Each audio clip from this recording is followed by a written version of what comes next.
Okay. Thank you. We were hoping that Mario will get here, but Susan's going to sit there till he gets here. Okay. Good morning, everyone. And before we get started, I would like to ask our interpreter to walk through how to access our interpretation service for today's meeting. Please proceed. Good morning. Announcement from the interpreter. To use the interpretation feature, please scroll to the bottom of the Zoom screen where the meeting controls are. Click on the interpretation icon, world, and select English as your language. If you're joining through the Zoom mobile app, cell phone, tablet, etc., please press the ellipsis, then interpretation, and then choose your language. Finally, click on the mute original audio to not hear the original Spanish low in the background. Headsets are available for interpretation. If you're in the meeting room, please check out the headset from the receptionist in the lobby. Aviso por parte del intérprete. Para hacer uso del servicio de interpretación, favor desplazarse a la parte inferior de la pantalla de Zoom, donde aparecen los controles. Haga clic en el icono de interpretación, globo terráqueo, y seleccione Spanish.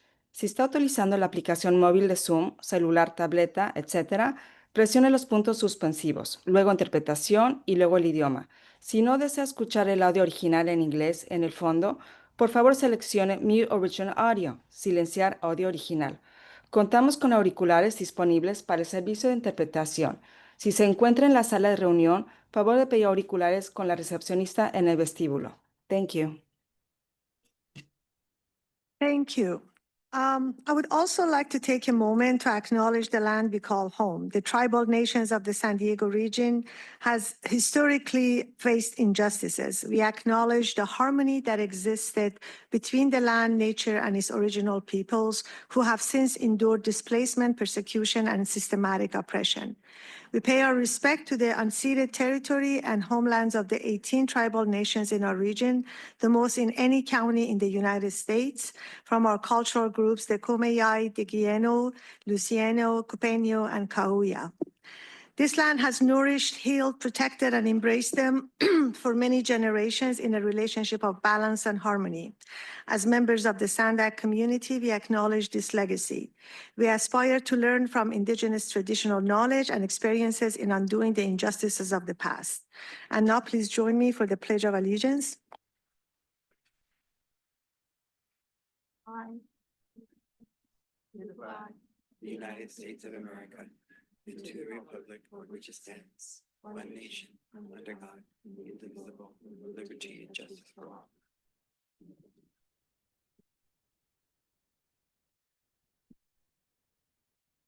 I'll now ask the clerk to confirm that we have a quorum with a roll call for attendance, please. Sure.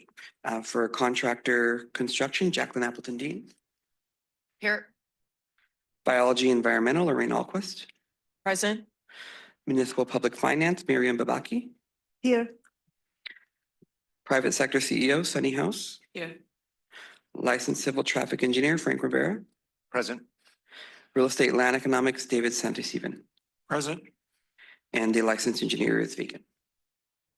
Okay. And we do have a quorum, Chair. Thank you, Mr. Clerk. Okay, welcome to the July 9th Independent Taxpayer Oversight Committee, or ITAC. I would like to thank the staff for their effort to put this meeting together. There's always a lot of work that goes into it, and we all witness to that, so thank you. And thank you for everyone for joining us today. Let's quickly talk about how the meeting will work. We'll take an in-person public comments followed by virtual comments. If you're a member of the public, please fill a speaker form and give it to the clerk. For those virtual, please continue to raise your virtual hands at the right time. I want to make sure that everyone knows that public participation is possible in person and via Zoom as well. Okay, let's get started. Mr. Clerk, are there any public comments? Yes, Chair, we have two public comments. And the first one is from Purita Javier, followed by Cesar Javier.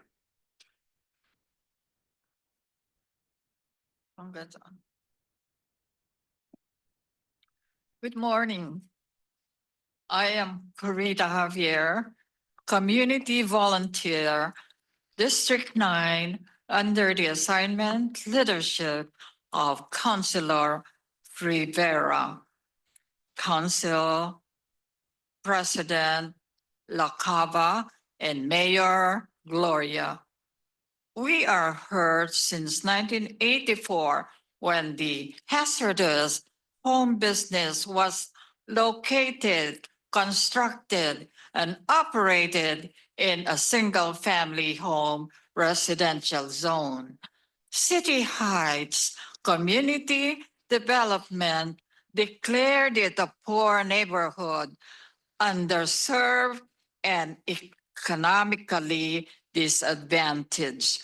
We do not have homeowner association and therefore rely on City District 9's delivery of public good, particularly on health, safety, and public welfare.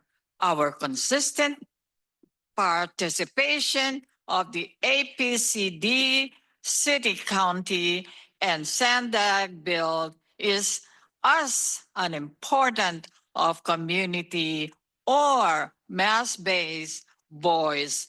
Solutions in favor of not only heavier family is smallest political unit, but entirely of our fallout residents. West Bank of Choyas Creek, part of the Kumeyaay historic land. Again and again, this is a crisis obtaining in our community now predominantly Thank you, Purita. Your Asian time has and expired. Lat- Next is Cesar Javier. Cesar Javier, thank you, Sandag.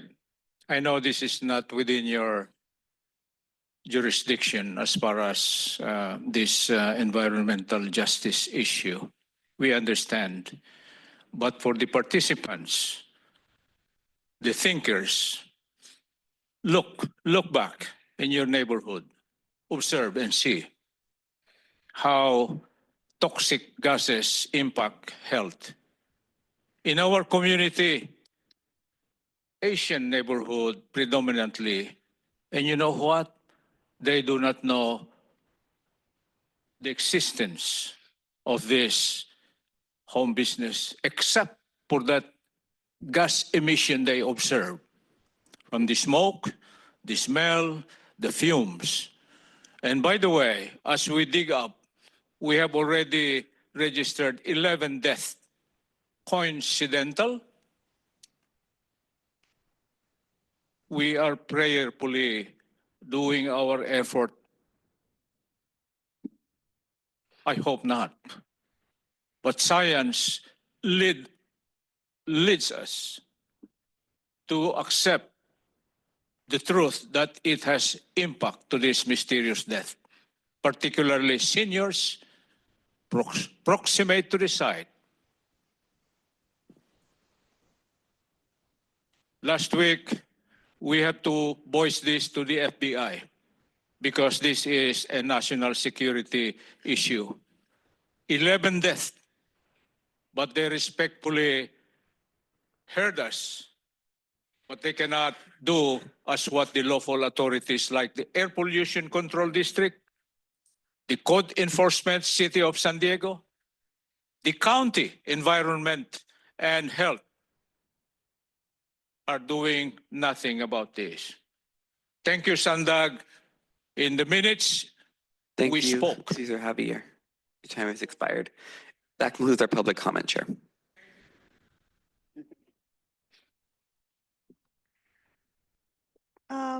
Are there any member comments? Oh, no member comments? Okay. Mario made it just in time. Thank you. Now I'm checking my notes here.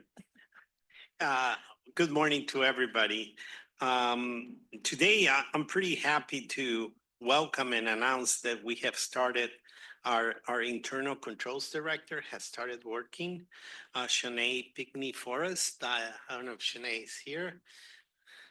And Shanae was a member of the audit committee for the public.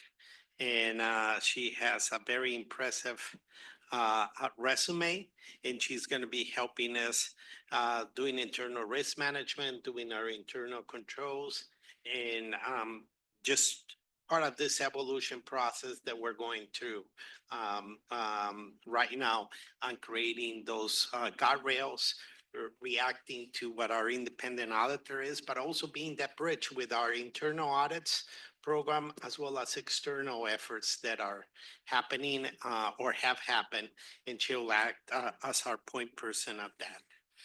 Another important announcement was that last month, the California Transportation Commission approved a grant for the Solutions for Congested Corridors, the gas tax SB1, and it was for 39 million, but that 39 million fully funds about 140, 160 million, I can't remember the exact number, of what would be the conversion of the HOV lanes on the 805 in South Bay to manage.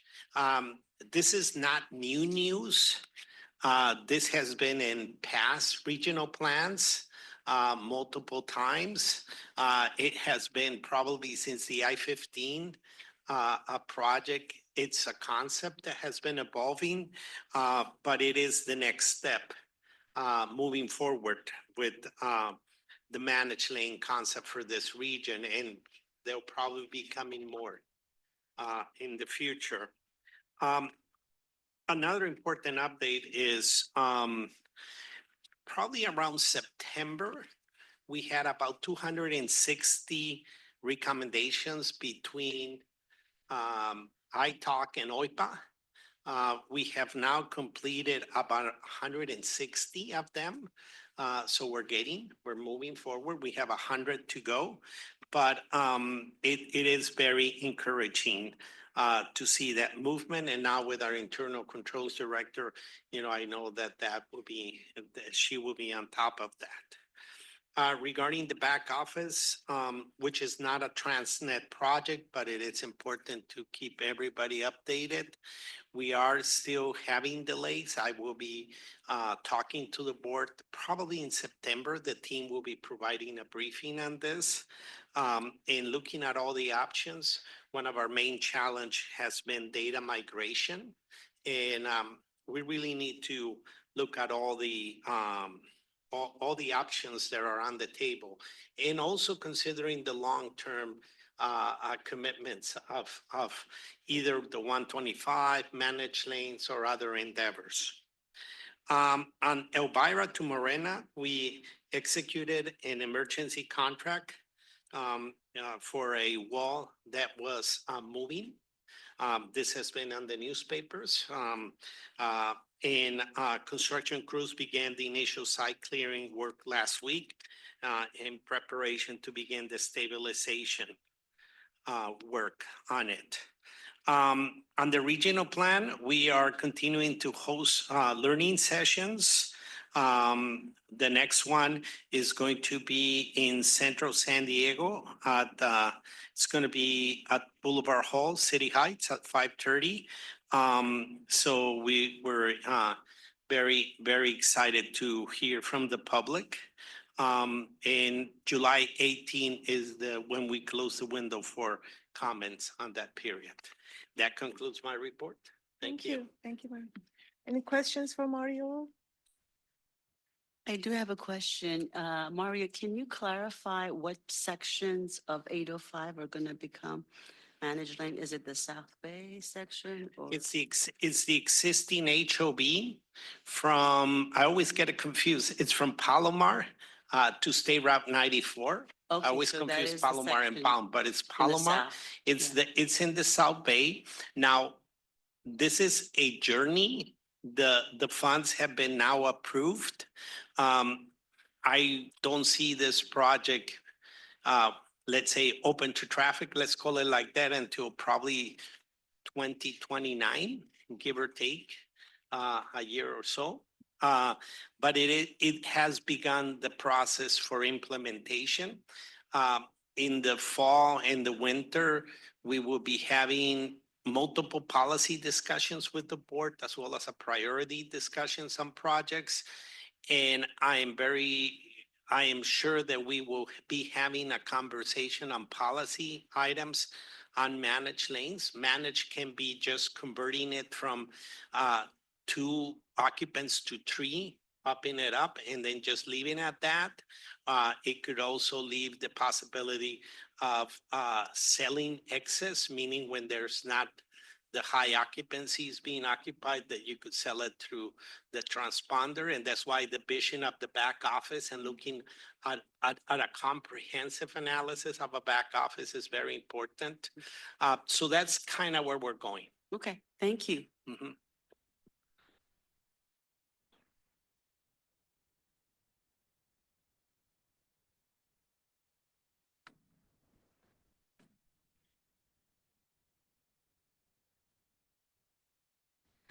Okay, thanks, Mario.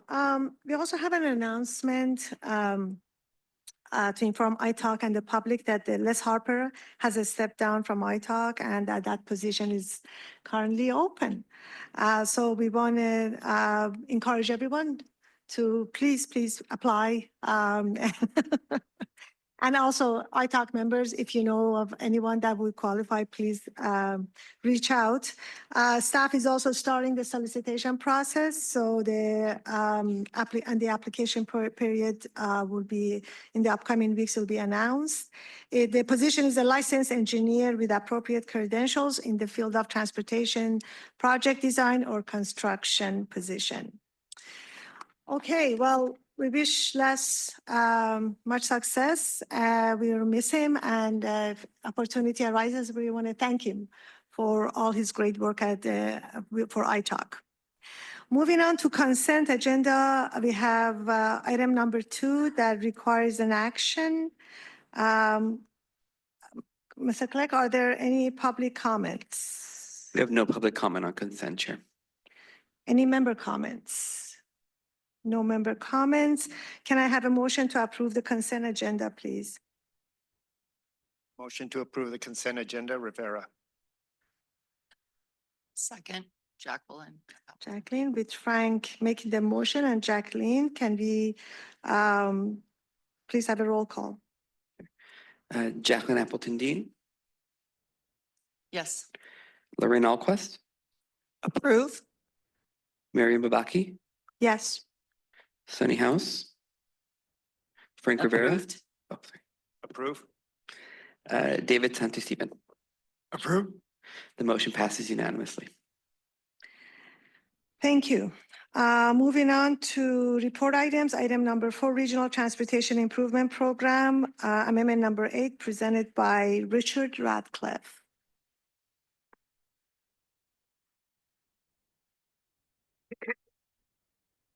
Thank you, Chair, and good morning, iTalk members.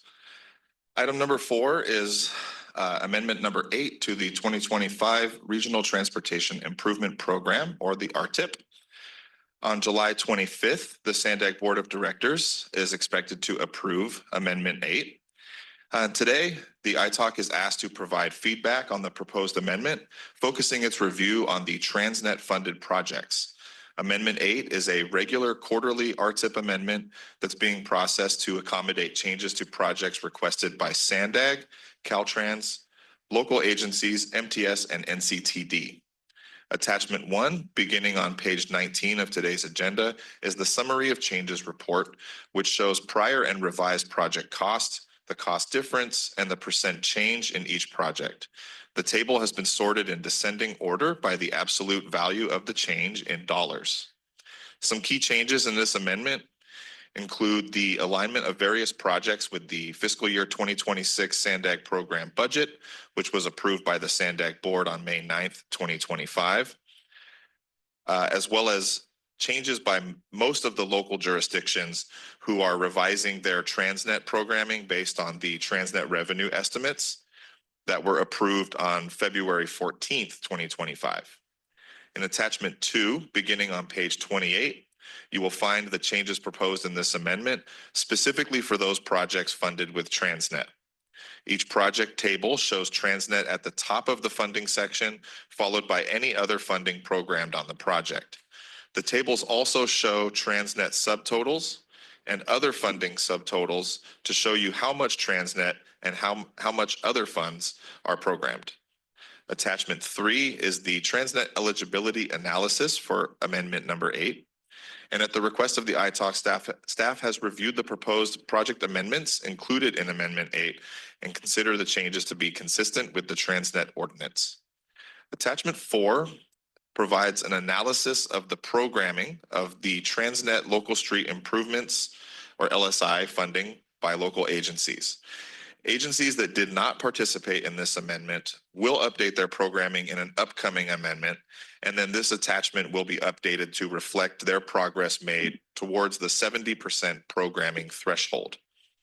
For agencies falling below the 70% threshold, outside of the TransNet biennial element, which is fiscal years 2025 and 2026, their percentage programmed is expected to increase once the 2027 RTIP process begins in early 2026. And that concludes my report. I'm happy to take any comments or questions.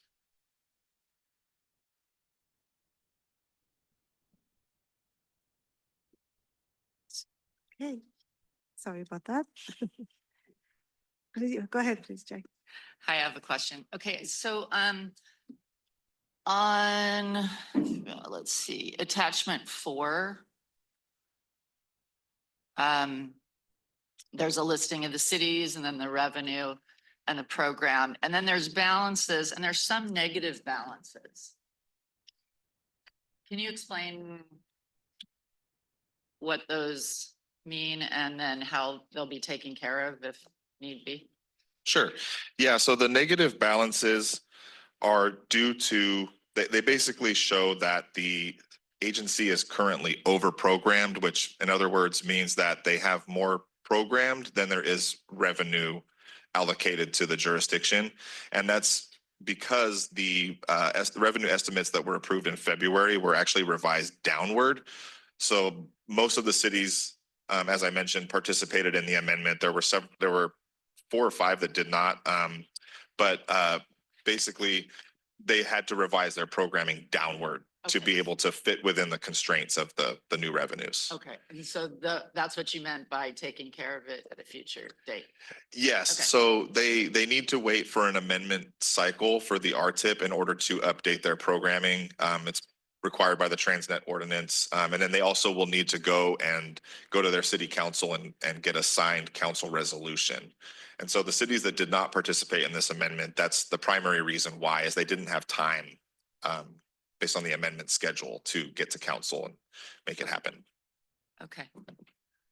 Thank you.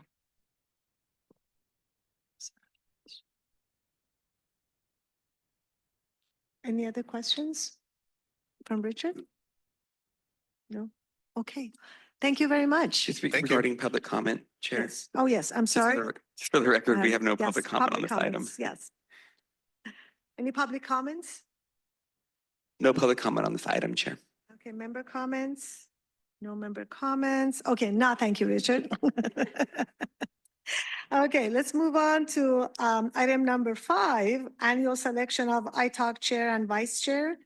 Vanessa.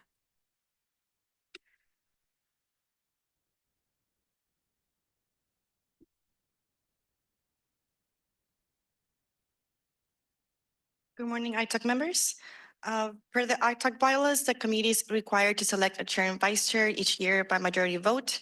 The selection takes place at the first regular meeting of SANDAG's fiscal year. At your June 11 meeting, we provided an overview of the chair and vice chair selection process to help guide today's action. I do want to note that ITalk member Frank Rivera's current term ends in May 2026. If he's appointed to serve as either chair or vice chair of fiscal year 2026, he will only serve in a leadership role through May unless reappointed for another term by May 31st, 2026. This morning, we're asking the committee to approve the selection of a chair and vice chair. The newly selected chair will be expected to preside over the next regularly scheduled ITalk meeting on September 10, 2025. And with that, I'm going to turn it back to Chair to the discussion. Thank you. Thank you. So we're going to open the floor to nominations, self-nominations. I personally would like to nominate Frank Rivera for the chair, and anyone interested in vice chair, please self-nominate. If no one else is interested, I'd like to put my name in the hat.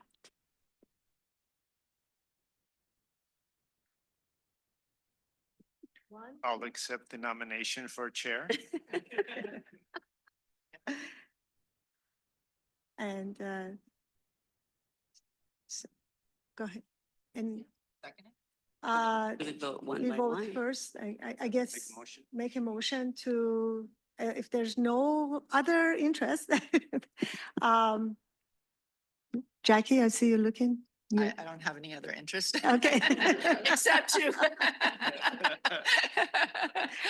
except to move it forward and nominate Frank Rivera and Sunny.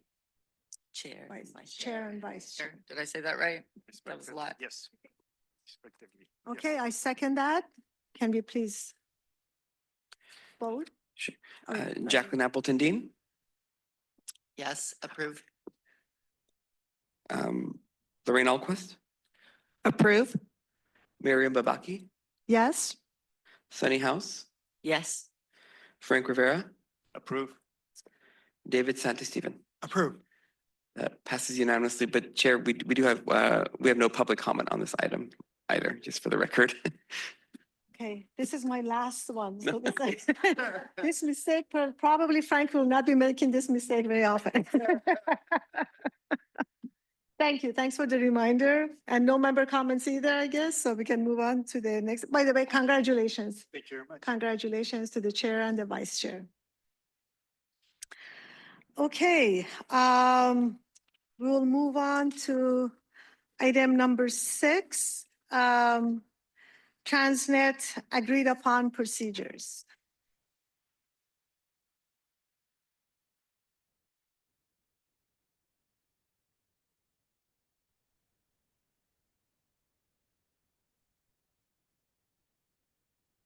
Good morning, Chair and members of the ITALK. I'm Marcus Pasquale with the Finance Department and will be presenting this item along with Shannon Ayala, who is a partner at Davis Farr LLP for our proposed agreed upon procedures for the fiscal year 2025 TransNet fiscal and compliance audits. At the June 2025 ITALK meeting, we appointed the members of the audit subcommittee. Those members are Francisco Rivera, Jacqueline Appleton Dean, and Tracy Drager. Subsequent to appointing those members, the members worked with our independent auditor at Davis Farr on any changes and recommendations to the prior year AUP. I'll now turn it over to Shannon, who will walk us through any major changes from prior year audit procedures. Good morning, Chair and committee members. We are in the planning stages for the fiscal year 2025 agreed upon procedures for the 24 agencies that receive TransNet funding. And today we are seeking your approval of the procedures at this meeting. Our proposed approach for the 2025 procedures is the same as the prior year.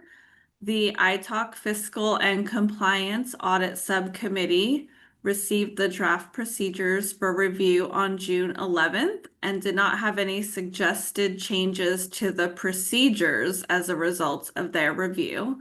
However, I would like to point out that they each did have some comments to improve the readability of the procedures, which we have taken into consideration and will update. I will now turn it back over to Marcus for the next steps. Thank you, Shannon. I will now be going over the next steps. Upon approval of the fiscal year 2025 TransNet agreed upon procedures, the audit firm Davis Farr LLP will begin the review of all local agencies that receive TransNet funding. I would also like to allow any comments or suggestions on the agreed upon procedures from ITALK, if any. This concludes my report. Thank you. Mr. Clerk, are there any public comments?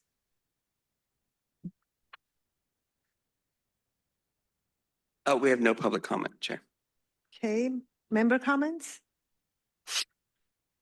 There are no comments. I would like to move to approve the FY25 TransNet agreed upon procedures.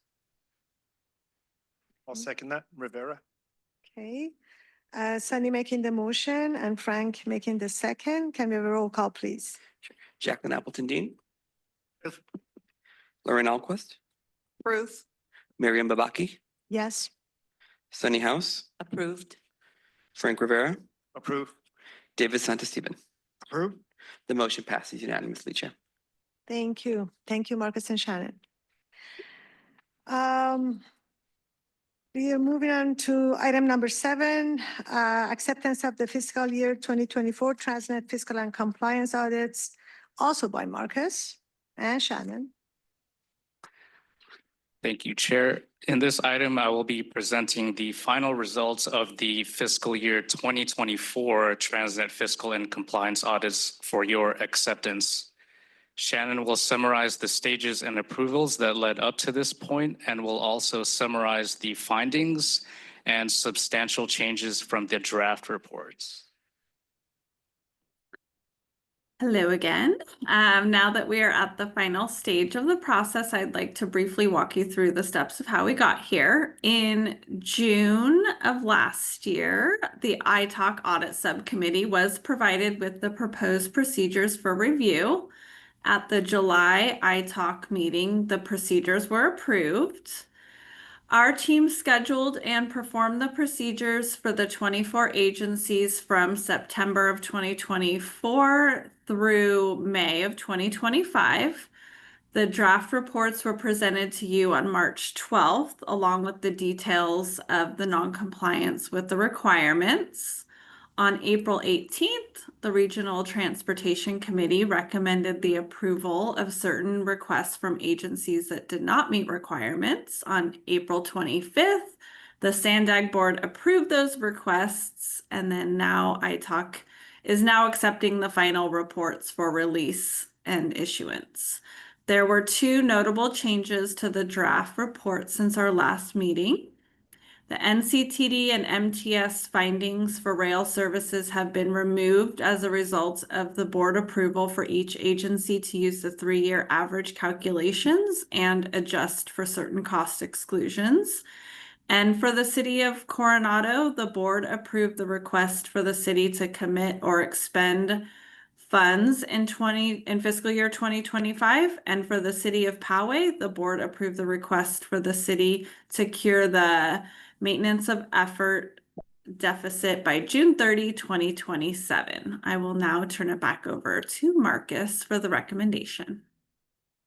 Thank you, Shannon. I will now state our recommended action. ITALK is asked to accept the final fiscal year 2024 TransNet fiscal and compliance audit reports prepared by the independent auditing firm, Davis Farr LLP, in accordance with the agreed upon procedures so that the final audit reports may be issued. This concludes my report. Thank you. Mr. Clerk, are there any public comments? We have no public comment on this item, Chair. Member comments? I do have a question, Marcus. When it comes to City of Coronado and the RTCIP funds, we have 3 years of non-compliance. What's being done to make sure that they are going to comply? Do we need some special treatment or attention, or what's going on there? When you say 3 years of non-compliance, It says RTCIP no in compliance in 24, 23, and 22, City of Coronado. okay. So you're saying it's kind of a back-to-back-to-back. It's a pattern. Yeah, It's not being done. right. So staff is trying to be more proactive in anticipating that the commitment or expenditure is done before that time period expires. So we're improving our processes so that we can help the cities in preventing these findings. So what we're doing is looking at the previously audit reports and looking at the future requirements and kind of saying, hey, this is coming up. Make sure by the end of the fiscal year you have the amounts either programmed or expended.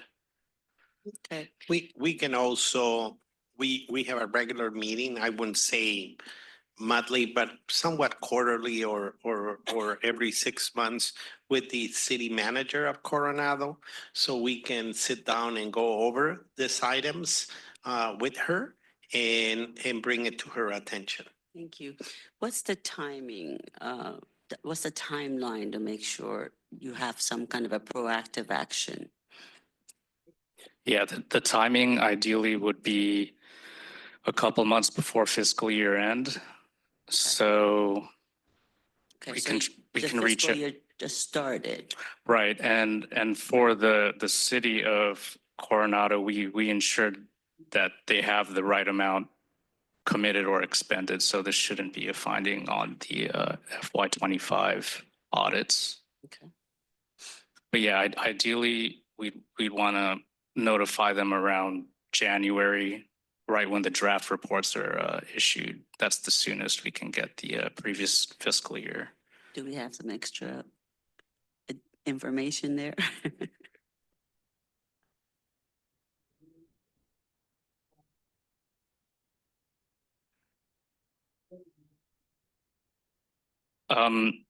Kim was asking if we addressed previous fiscal year findings for the city of Coronado, and the answer to that is yes, to my knowledge, that they have addressed and programmed the required or committed or expended the required amount for those findings in previous years. So I'll just add that we'll work with them on the timing because they're able to resolve it afterwards, but it needs to be more timely. So in 2025, are you confident that they will be in compliance? No, just because 2025 just ended. Right. And so we So don't they're know still for not in sure compliance. that, I didn't say that they were or were not. Okay. I just can't be sure at this point in time. Okay.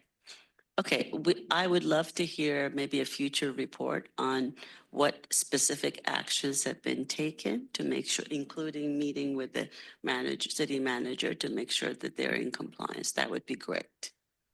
Whenever that's appropriate. Thank you. Okay. No other member comments? Thank you. Thank you, Shannon. Thank you, Marcus. Okay. Do we, can we have a motion? Chair, we need an action for this item. What's that? Yeah. Okay. Can we have a motion? I'll make a motion to accept the final FY24 TransNet fiscal and compliance audit report as prepared by the independent audit firm Davis Farr LLP in accordance with the agreed upon procedures. Rivera. Frank is making the motion. A second. Jacqueline, second. Can we roll call, please? Jacqueline Appleton Dean, Accept. Lorraine Alquist, Approve. Miriam Babaki, Yes. Sunny House, Approved. Frank Rivera, Accept. David Santisteban. Accept. The motion passes unanimously. Thank you. Thank you. Our next item is the ITALK annual report. And ITALK is asked to approve the 2025 annual report.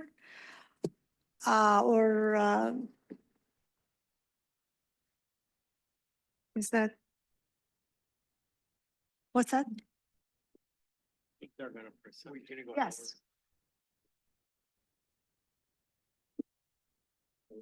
Adrienne Barnes. No, I thought.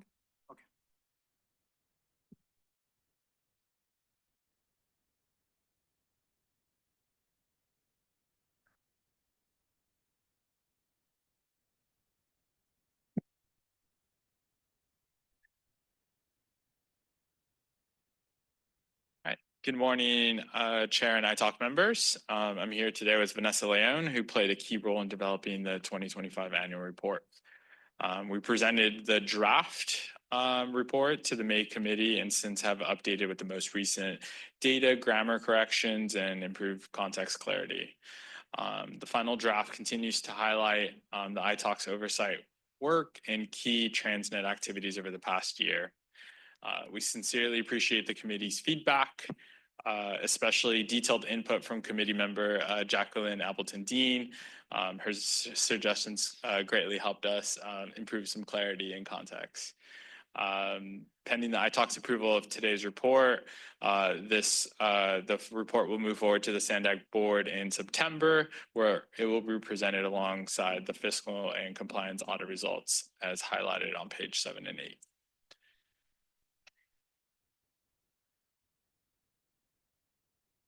So this is the cover letter. There was no changes made to the cover page.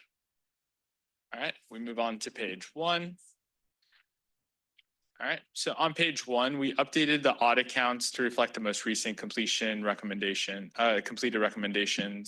There were also a few grammar edits that were made throughout this selection to improve the clarity and tone. We refined the description of how projects align with the regional plan to make it more straightforward for the reader. On the left side, you will see the ITALK membership sidebar, which now reflects the vacancy for Jonathan, and we now have David on there. And finally, at the top left corner, we have adjusted the table of context to reflect all the new page numbers. All right, and we move on to the next page, page 2. So on page 2, we refined the goal statuses. We've included that to kind of show where we're at with the goals, to display them easier to better understand at a glance. Also, the color scheme was also updated to improve accessibility and enhance the overall readability. Right. On page 3, the audit counts have been updated as through May 2025. This is to ensure the public can clearly see our progress on all these recommendations that we worked hard on.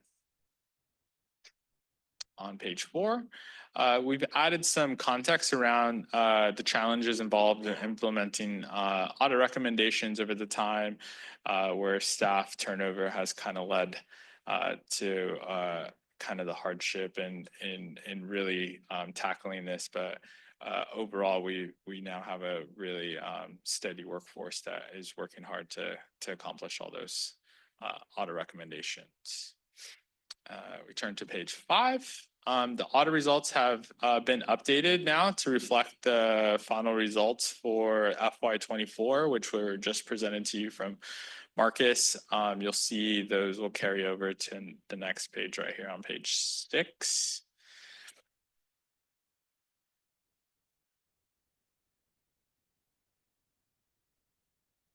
And so as I stated on page 6, these are also the audit results, which were updated and were on today's agenda as item number 7.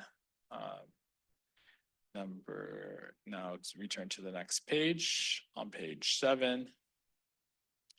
We replaced the graphic. There was a picture graphic on this page, and we incorporated an RTIP description box that kind of was highlighted by committee member Jacqueline that she would like that incorporated. So we had that incorporated, kind of giving the background description of what the graphics represented, and kind of give a better context of what the RTIP was about.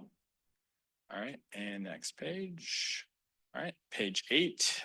This section was expanded to include more recently major corridor projects, giving a fuller picture of the program progress. We also added a link to the TransNet dashboard so the public can easily access real-time project data and updates. Page 11, on page 11, we added the SR 94 and 125 project to the corridor projects in this section to ensure that we had encompass all the proper projects. We've also made a few kind of layout adjustments to improve the flow and readability, especially expanding on the project highlights from the previous page. On page 12, there was no new context to this section. However, we made some minor layout enhancements for readability and to maintain kind of a smooth transition from the expanded project highlights shown earlier. And now we get to the grants. On this page, page 11, we removed the reference to the Housing Acceleration Program as that was not funded through TransNet. This update keeps the report really focused solely on TransNet supported efforts to maintain kind of accuracy. And we get to our final page, page 12. So here we really focus to center the page in how to get involved for public engagement. The TransNet dashboard and TPA updates were also moved to this to slide 8. They were incorporated in this page before. So this now page calls for kind of clear action and making it easy for the public to stay informed and get involved. So that kind of concludes all the updates that we made from draft to final, and Vanessa and I are here to take any questions or comments. Thank you. Are there any public comments? We do have a public comment on this item, Chair. Cesar Javier. Cesar Javier. I am just a learner. Based on our community geographic existence within the jurisdiction of the core city, San Diego City, the vision on circulation and mobility is a failure, Sir CEO. And we have been observing, even in our ITOC city level, the ITOC by pro audit is very clear that the procedure process is no problem, but they cannot speak of, describe the result by the impact. And that we would like also to see the impact of that auditing, which is ITOC. You see, in our community, we have potholes. In superior, civil engineer representative, inferior material. You know, strength of material has something to do with expenses. Even the sizes of the road, when it is in a congested, overpopulated, if I see it, compared to other districts, how would you explain that? I think this has an impact. Who, after all, will be recipient of this benefit? Yes, the taxpayers, we. We do not feel contented with what we have, sir, circulation, mobility in our humble community. And we have the CDC, City Heights CDC. You mentioned about that site for the next. Thank you, Cesar. Your time has expired. That concludes our public comment, Chair. Member comments? I had one question on the recommendations. I think Mario, you mentioned it in the beginning that since September, you've completed 100 of the recommendations. So on page 4, you talk about the reason why they're not all completed, but is there kind of a date where you're looking at, you know, I mean, it talks about you want to complete them all, but is there some kind of a date? I don't have a specific date, but several of them are policy discussions that we're taking slowly to the board. Other action items, I don't know, Susan, if you want to address them. So some of them are long lead items. One of them has to do with an upgrade to our dashboard.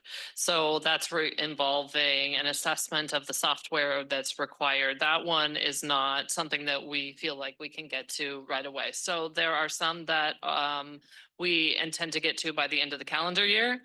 Then there are some by the fiscal year, and then there are some that are longer range. But we do have a plan and we are meeting on a regular basis. We provide the updates to you on a quarterly basis. So we've just recently had our project managers update through the end of June, and we'll be bringing that to you in our September meeting. And we're providing regular updates to you and tracking along and providing information to you as we're going along when we are updating those dates, like if things are kicking out. But there are certainly long lead items and shorter term ones that we're checking off as we go. And on the dashboard, we made a conscious decision to not just update a dashboard to TransNet. It's a dashboard for all the capital projects. So that expanded the universe, and the marker got a little bit higher. But it's the right thing to do. So that's where we're going. Okay, so the presentations that you have for us kind of go into that type of detail, like Yes. when you think, like, I don't know. Yeah, so we Recommendation 7 will be completed in 2 years or whatever. Does it go into that type of detail? we provide you with a target completion date. Okay, And so that's certainly, and then we call out when that target completion date has changed from the prior report. okay. And I don't know if it's appropriate to kind of, it just sounds like it's hanging out there and, yeah, we'd love to do it, but but obviously there's a plan to do it. So We're on it. somehow address that on page 4. Yeah. No, we're on it. It is overwhelming, the recommendations coming from different parts. iTalk has some, and there's some log need, like Suzanne mentioned. We had our independent auditor with another very hefty punch list. We had recommendations from a grand jury that came in. We had recommendations that came in by an external legal firm that helped us on other matters. So we put them all together because some of them are duplicates. Exactly. They're not standalones by themselves. So, but we're looking also at the agency as a whole and not just TransNet, and that's the example of the dashboard. Yeah. Thank you. Any other member comments? I have a member comment. Yes. On page 2, if you go to iTalk goals for SANDAG, the last entry on box number 1, it says following discussions and endorsement by iTalk, new proposed amendments are anticipated to be submitted to SANDAG's Board of Directors in fiscal year 2026. On this one, can we get a little bit more clarification on? I don't know if we've concluded our discussion on that or not, or if this is something that we need to add a little bit more information or more clarity for me. I can tell you a little bit. I've been working with the chair and different committee members, and the chair of iTalk, as well as the chair of the board. We have looked into an analysis or evaluated the ordinance itself. And the ordinance is somewhat, and Amberline is going to correct me here if I'm saying something out of line. It's silent in the aspect of having alternates for the selection committee. So when the subregion, so that kind of opens the door to ask on the next round, which is going to be 12 months from now or 18 months from now. But the next time that the chair, the board of director chair calls for the subregions to get together to name the mayors that should represent each subregion for the approval of board members, the chair will also ask to name alternates. So that would basically give us a much broader bench of avoiding that we don't have quorum when approving some members. During that period, there will be a moment that we will be having the same challenges, but as we have done on the last confirmation, we committed to work very actively with the confirmation group of the subregions to assure that we have quorum for the approvals. In the worst case scenario, if this does not occur or it doesn't work out, there is the goal that you have.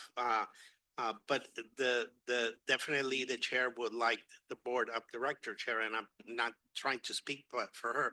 She would like to see if by selecting alternates, this can be resolved. I, as this member of the subcommittee that Frank, myself and Sunny, we worked on this to address for those that are newer and not quite into this, the selection committee this issue came up because the selection committee for the members of ITAC, they couldn't always come to a quorum. And there was a concern that because there's the word alternate missing on it. So in order to revise that, that means an ordinance amendment. So ordinance amendment is a huge deal. It's like amending your constitution. And we did talk to several of the board members to see if this is something we want to do. We talked to also Mario and the staff. And at the end, it appears that if we can resolve it the way Mario is suggesting, even though we worked very hard on it as a subcommittee, we took a lot of time to talk to different board members and work on this language. It is preferable not to have to do an amendment. Doing an amendment, it is a huge deal. And this is something that the voters have passed, and we wanted, and as ITAC member, I really want to stay with what the ordinance was intended and not open up something that can be resolved without having to have an ordinance amendment. So in that sense, go ahead. No, sorry, Chair. Also, discussing when we were discussing with board leadership, it was also, it's common knowledge, but now we have a new supervisor, county supervisor. And so the county board of supervisors will probably be sending a rep. I don't know who or what, when, but that would also increase the likelihood of getting quorum. Okay, so in that sense, so go ahead.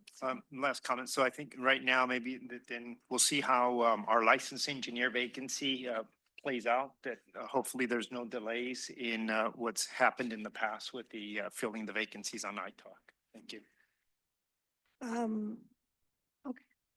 Is there a recommendation on how to revise this statement?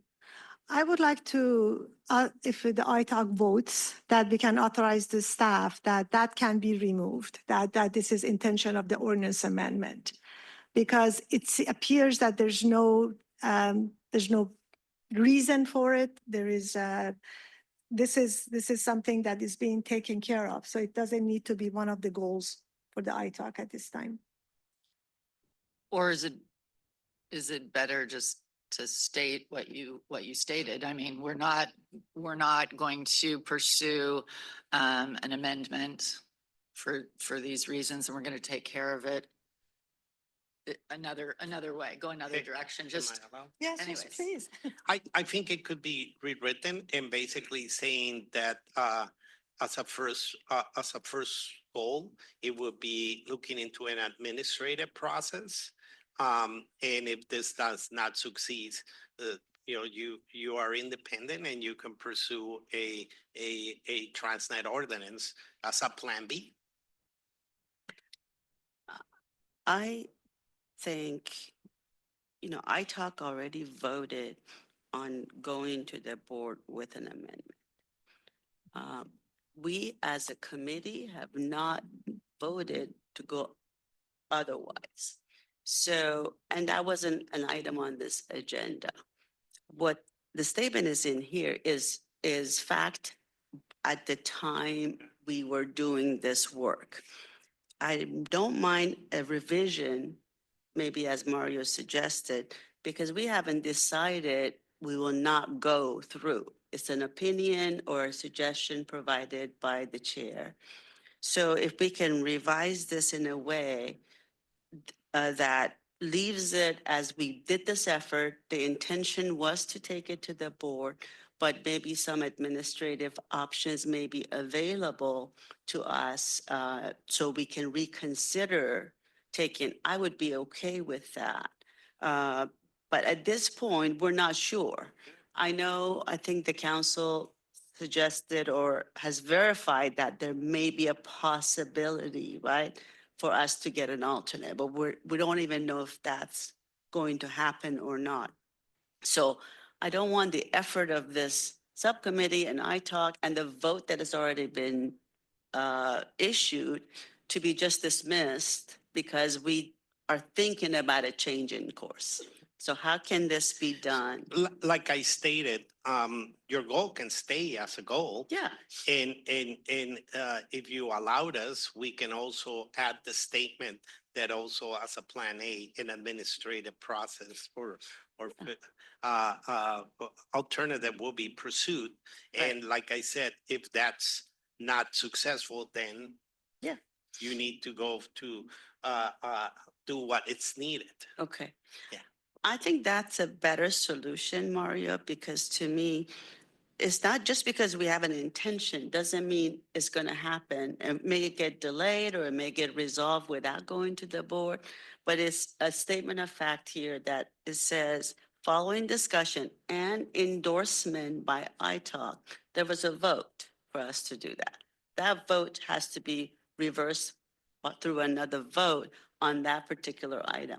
We're not prepared to do that right this minute. So I would agree or would accept an amendment that says, like you said, looking at other administrative options.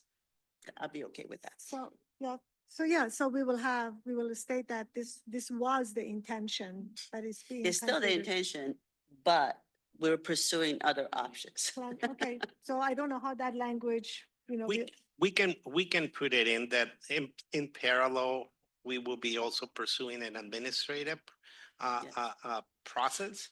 It will take a while, but the goal is to be able to more than anything confirm the members of the committee, and I think that's our the interest. Again, you are the committee, you are the rulers of this committee.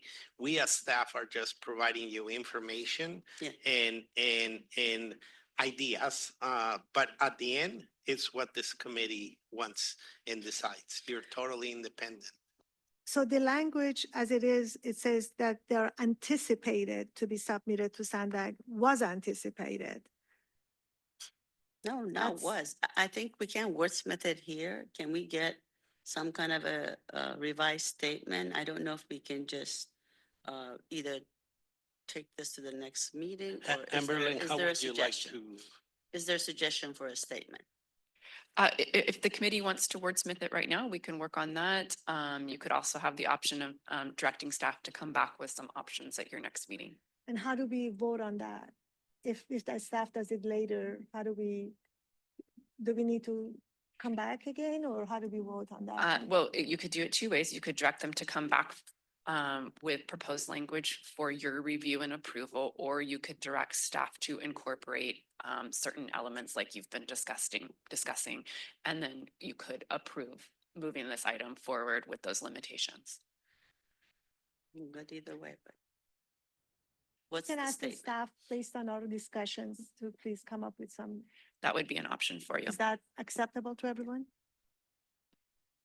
So I'll make a motion to approve the draft 2025 ITALK annual report with SANDAG staff to incorporate administrative process option to filling the ITALK vacancies. Rivera. A little vague. This is the final draft. This is This is the final So draft. Correct. Do we have to vote today or can we? We delay? can, as Amberlyn stated, we can come back at your September meeting with the final language if you want to take the vote in September, and then you could still take it to the board in September as scheduled. So we'll have time to do that. Correct. No rush.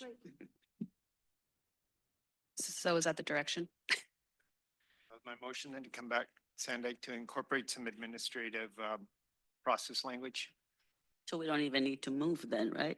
we just delay the item? No action is formally needed if you want Oh. to delay the item to your September Okay. meeting. We can take direction from you and Okay. come back in September. Then I'll second what Frank said. Thank you. Okay.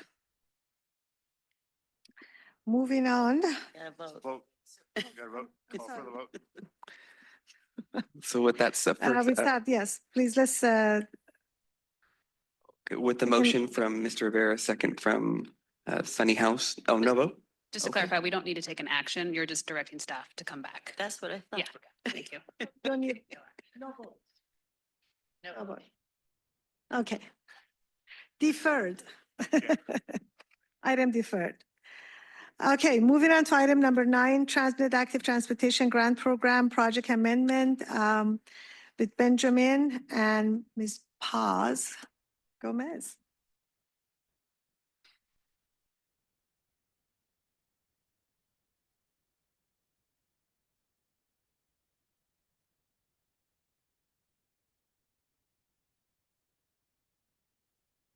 Good morning, Chair and members of the ITAC.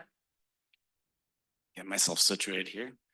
I'm Benjamin Gembler, and I'm here with Paz Gomez and Tom Frank from the City of Carlsbad to request your consideration of a revised amendment request by the city regarding their TransNet Active Transportation Grant Program, or ATGP project. You may recall that we came to you with an amendment request for this project earlier this year, back in February.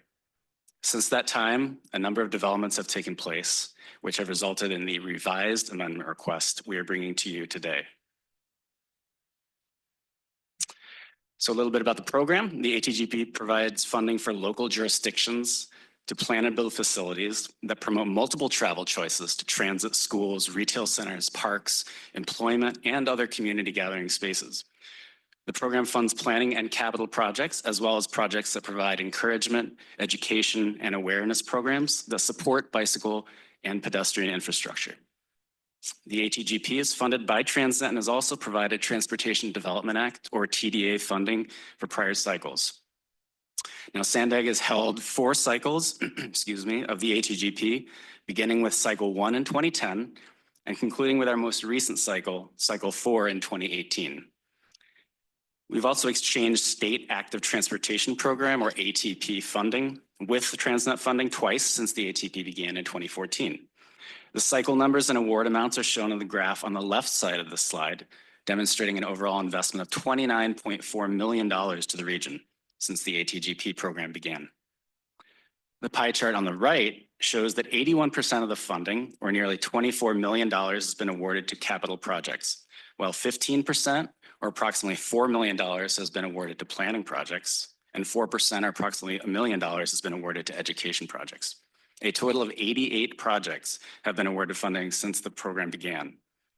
Only one program remains active, which is the Carlsbad Boulevard and Tamarack Avenue Pedestrian Improvement Project.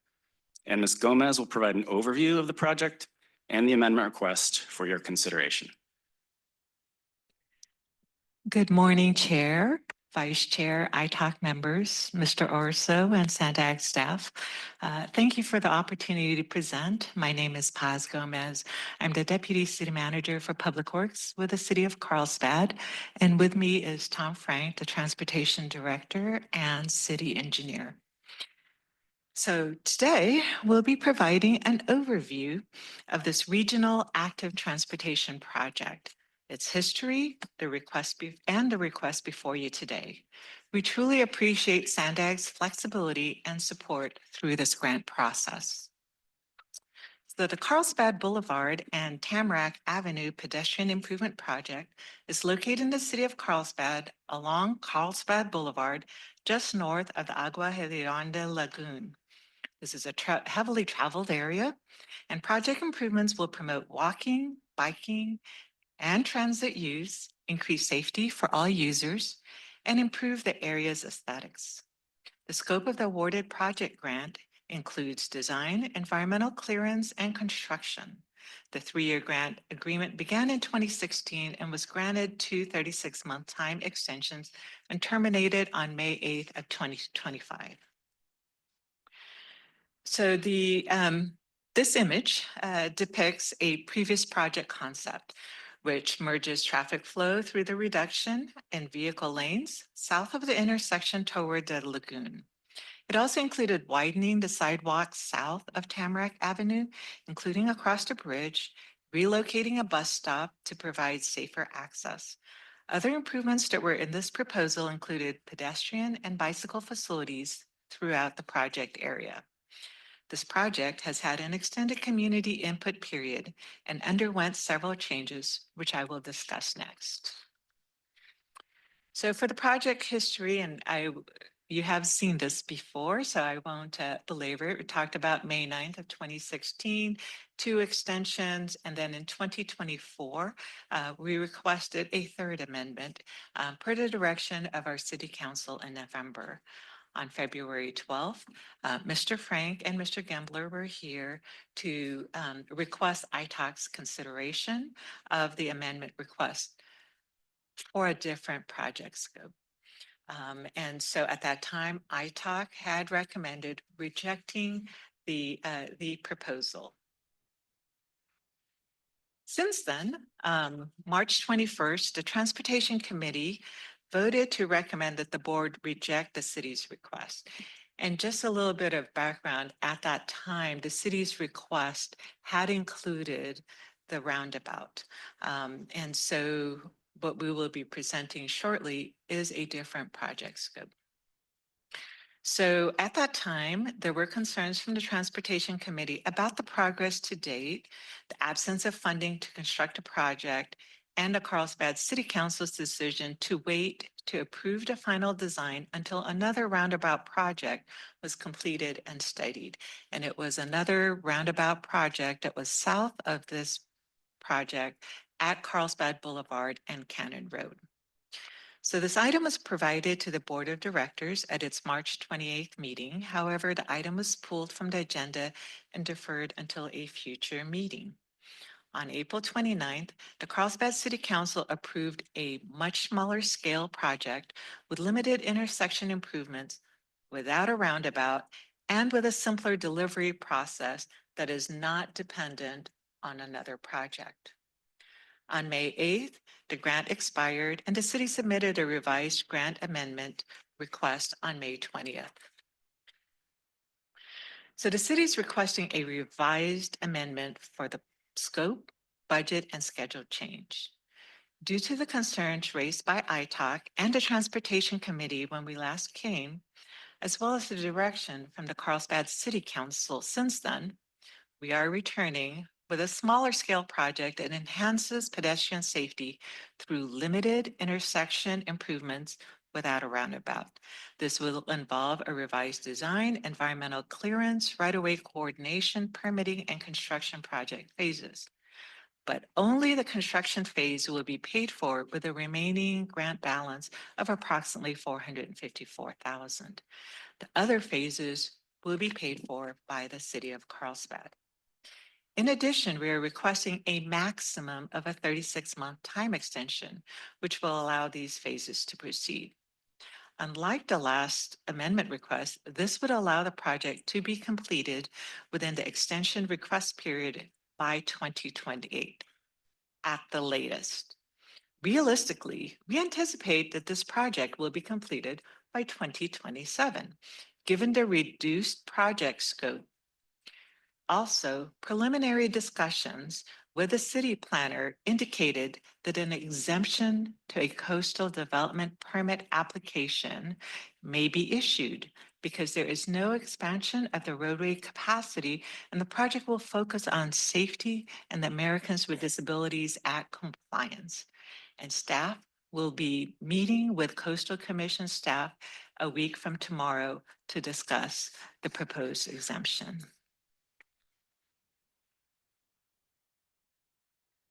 So here's a visual that was presented to the City Council under revised project scope. It has evolved a few different times, but this one focuses on ADA compliance with new ramps and medians to provide pathways, pedestrian signal, high visibility crosswalks.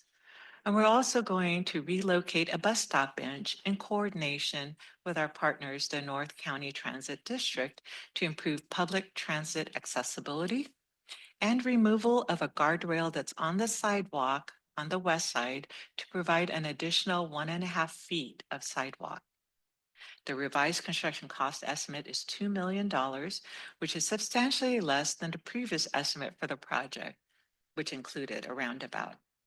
The revised project concept is returning to the basics of the original project scope, which is to make the intersection more accessible to pedestrians and to improve transit accessibility. So here is a comparison of the original grant proposal that was submitted. And then the column on the right includes the revised amendment. So we're still continuing with our ADA compliance, which was included. The second bullet talks about a roundabout or a signalized with pedestrian scramble. We are not doing the roundabout, but we are reviewing it for a pedestrian scramble with a signalized intersection. There was a demand actuated no turn on right blank out signs that were in the original proposal that will continue. And then the relocating of the southbound bus stop to the south side of the intersection, we are going to include the relocation of the bench for the bus stop, but the actual location may not be on the south side, it may be on the north side, and we will be coordinating with NCTD to improve that location. Under controlled pedestrian crossing with improved path stairs to State Beach and the bathrooms, that will be included. And then there was a list of other items that were included, including repurposing, existing right-of-way, multi-use trail, et cetera. That was included in the initial grant proposal. And so with this revised amendment, we'll be focusing on high visibility crosswalks. And as you can see, the original proposal had an initial cost estimate of 1.8 million.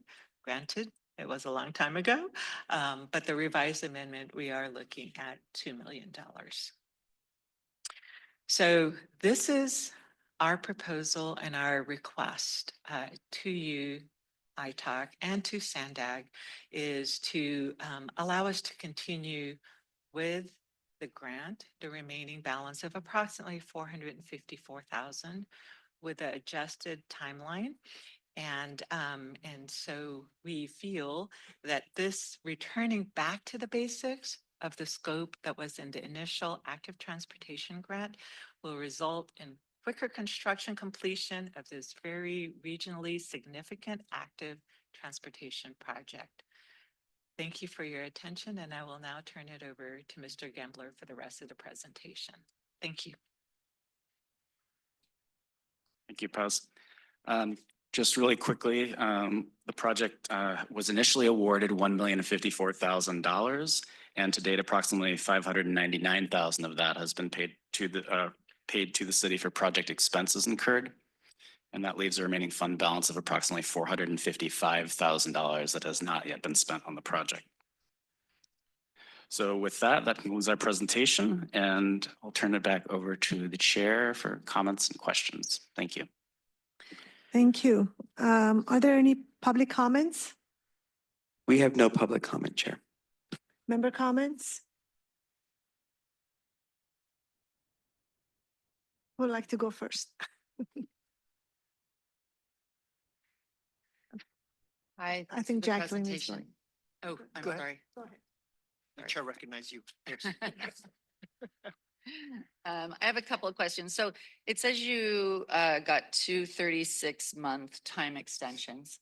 Correct. Were any of those scope changes in those time extensions, or were they just time extensions? My understanding is they were just time extensions. Okay, and so just to make sure I have this right, the under the ATGP grant, you showed the original, which seemed to be extend longer than now what you're calling the revised, correct? Correct. But the roundabout came about somewhere in the middle of this. I guess it's a 10-year period now. Actually, just as a correction, the original grant proposal did include a roundabout or a pedestrian scramble. So just a little bit of history. I've been with the city of Carlsbad for going on 7 years now.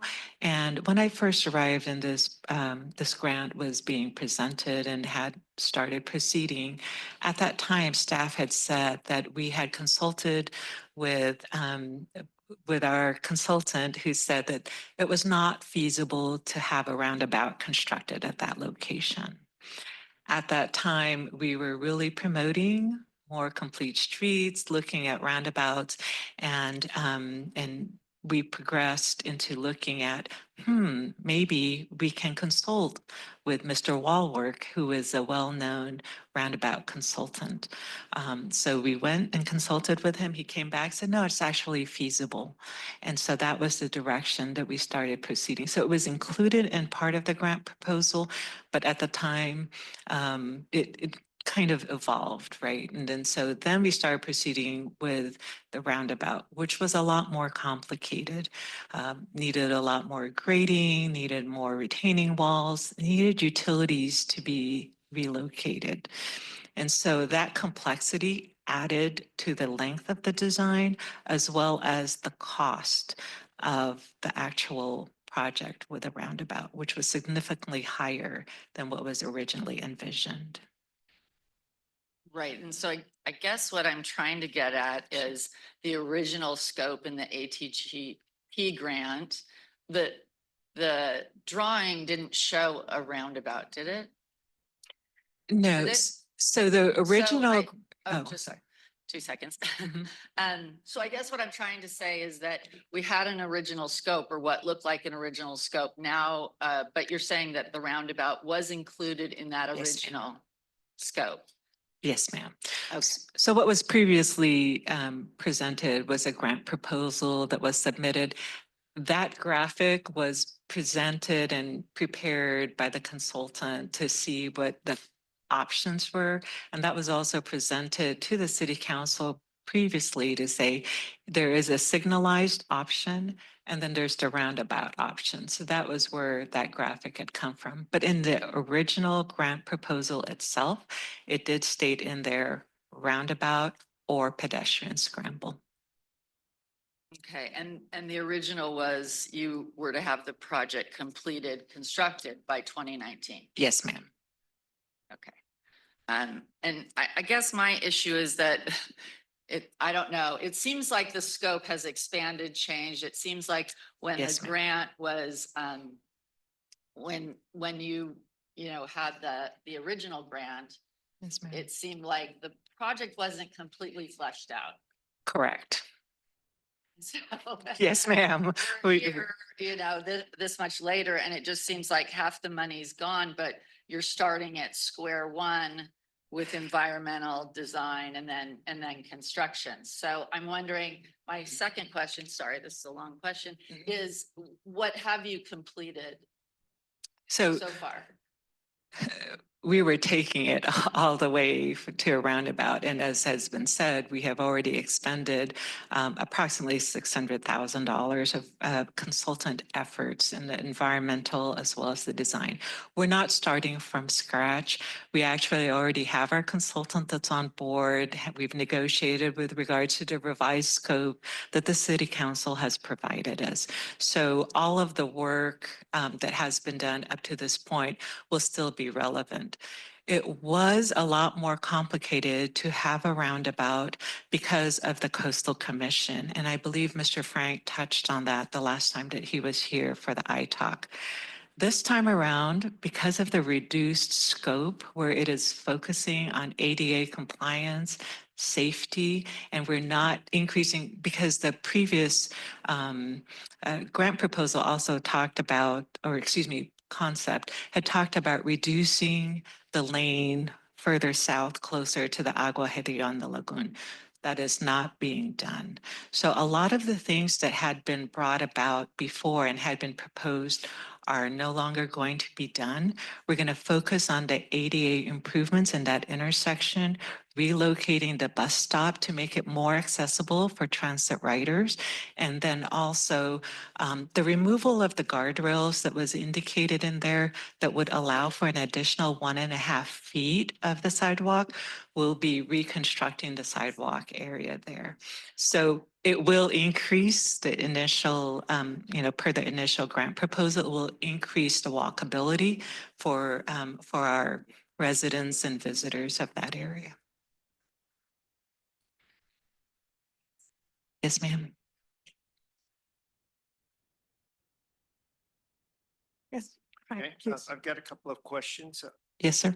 Can you give me a little bit of background of the city council action in July of 2023 to place the active transportation program on hold and how that was, I guess, that information was passed along to SANDAG? If it seems to me like this project is going on 12 years and along the way, it seems like there's not enough communication with SANDAG on this project's having difficulties and maybe we need to stop and look at things because for a project to go through the third extension and we're looking at a smaller scope, that's concerning to me that the city council came in on a project that you already had a grant agreement and then placed it on hold. And thank you for the question, Vice Chair. And just to clarify, what was presented to the City Council in July of 2023 was the roundabout. We had increased the scope to make it happen. It became a lot more expensive, as I had just explained, but they were still supportive of the roundabout concept. However, because there aren't a lot of them in the region, and also because we have that other one that's just south of it at Carlsbad and Cannon that was further along, the city council has said, all right, let's take a look at that area. Once that's constructed and we have additional 5 months of data of how the roundabouts work. And so they wanted to wait on that because of the roundabout. And so they were supportive of work that's done of active transportation at Carlsbad Tamarack. That is one of the most heavily traveled area for our bicyclists, our pedestrians. Just to brag a little bit, I really love driving down that road and seeing the beautiful ocean for all 7 miles in Carlsbad. And so we want to improve the experience for everybody who's visiting that area. And so City Council has supported that all along. It was the roundabout that the City Council wanted to get more data on its performance. Okay, and I'm familiar with Mr. Wallwork's his career and his work. Yes, sir. And it seems to me that he did this presentation to City of Carlsbad staff and maybe the elected officials and possibly the public years before it went to the city council. So at a high level, when he does his presentations, wouldn't he have pointed out some of the difficulties that you would have had, or was this something that he says, oh, it's easy to do? And all of a sudden we have coastal commission issues and other constraints. Sir, I would like to make a correction on that because I know that this grant precedes both Mr. Frank and I, our tenure there at the city. It was a prior consultant that had come and made a determination that it was not feasible to have a roundabout at that location.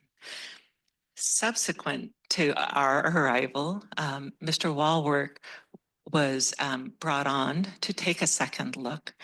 And you're absolutely correct. He did come, he presented to staff on roundabouts. He presented to the public as part of our presentation to City Council, but it was already after, it's been, and I'm sorry, I don't have the exact date. So, but I'm thinking it was probably maybe 5 years ago because it was pre-COVID. So it was at a different point in time. Okay. And this is for Mr. Gimbler. On the ATGP program, you mentioned that we've had 88 projects that have been completed, or 87, I guess. Do you recall any other projects that had this type of difficulty, that maybe they just stopped and then said, we can't proceed, and so the project was closed out before it went to completion?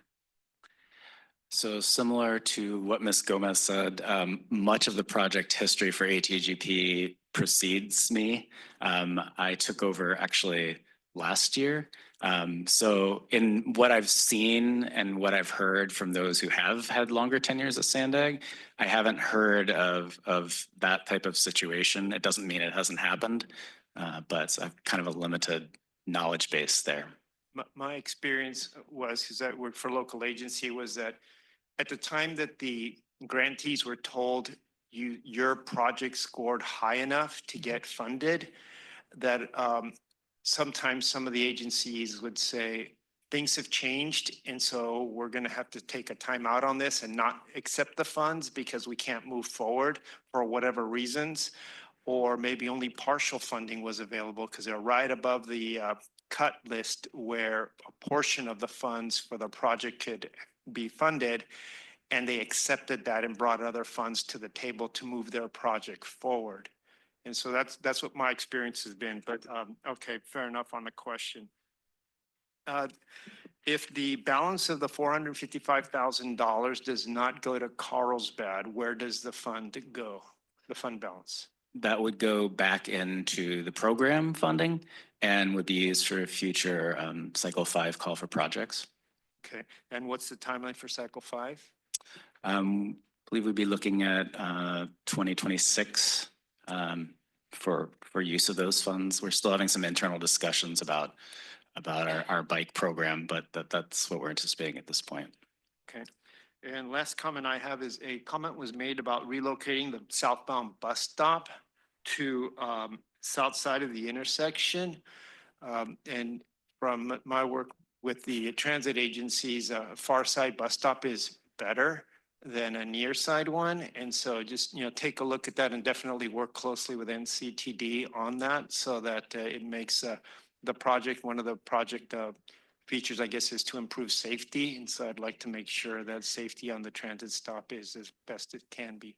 Thank you. Those are all my comments. Thank you. Sunny, and next will be David. Thank you. I have a couple of procedural questions for Mr. Gendler. When the time period expires, which is the case here, can the grant recipient put in an amendment after it's expired? Is that common? Is that possible? Is it common? No. My understanding is it is possible. We would essentially do a new contract for the $455,000 and begin anew. But I'll defer to Amberlyn if you want to add any further comment. So I would concur, it's not common, but there is a vehicle for us to essentially, should the board approve it, retroactively make changes to the contract, which would include sort of renewing, bridging that gap in the time period for the expired contract. Okay, thank you. Could you put up the table that shows side-by-side comparison of the original project versus today? Because that's not in our packet. And then my question is, could you maybe, let's see, can you put that table up?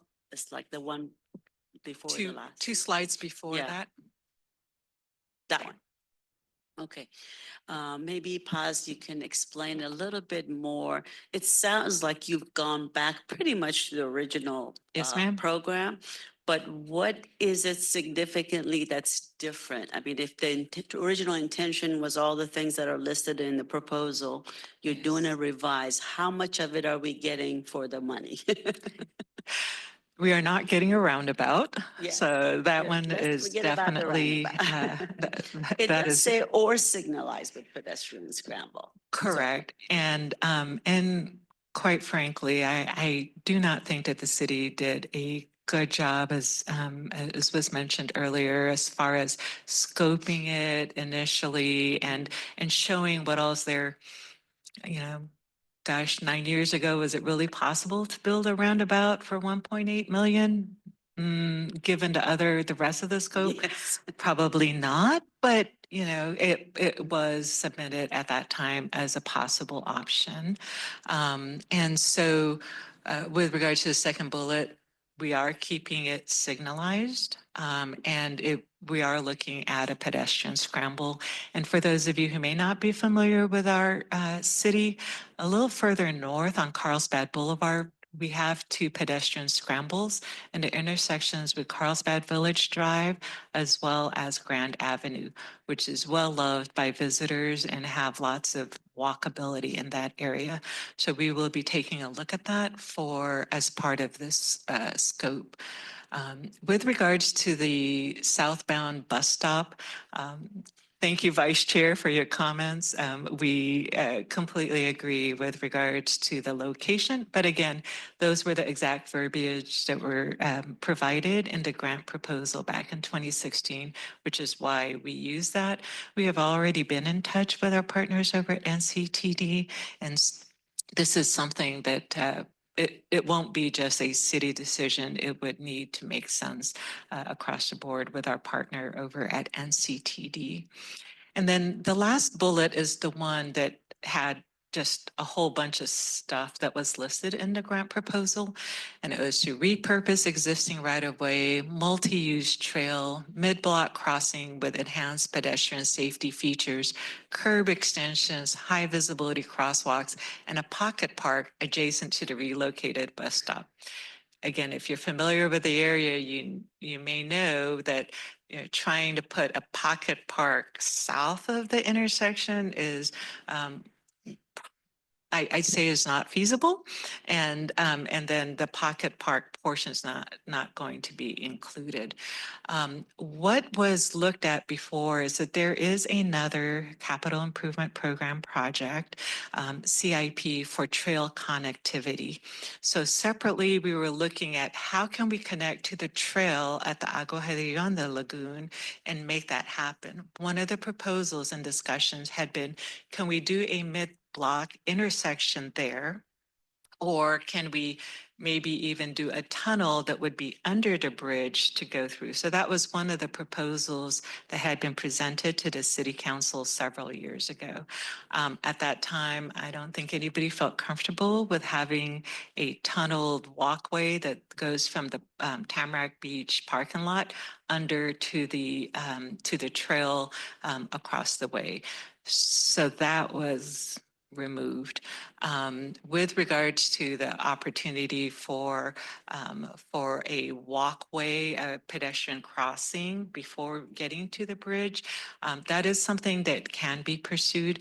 And we are interested in doing something along those lines to promote the trail connectivity, but it does not need to be part of this project. What the city council has focused on is the intersection, which has a bit of a funky pork chop and the bench and others that are there. So there is not a clear ADA pathway that we want to improve. So it sounds as if, the last row is really probably what put you apart or ahead of some of the other candidates, because you were doing all of these different treatments, which is kind of within the purpose of the grant.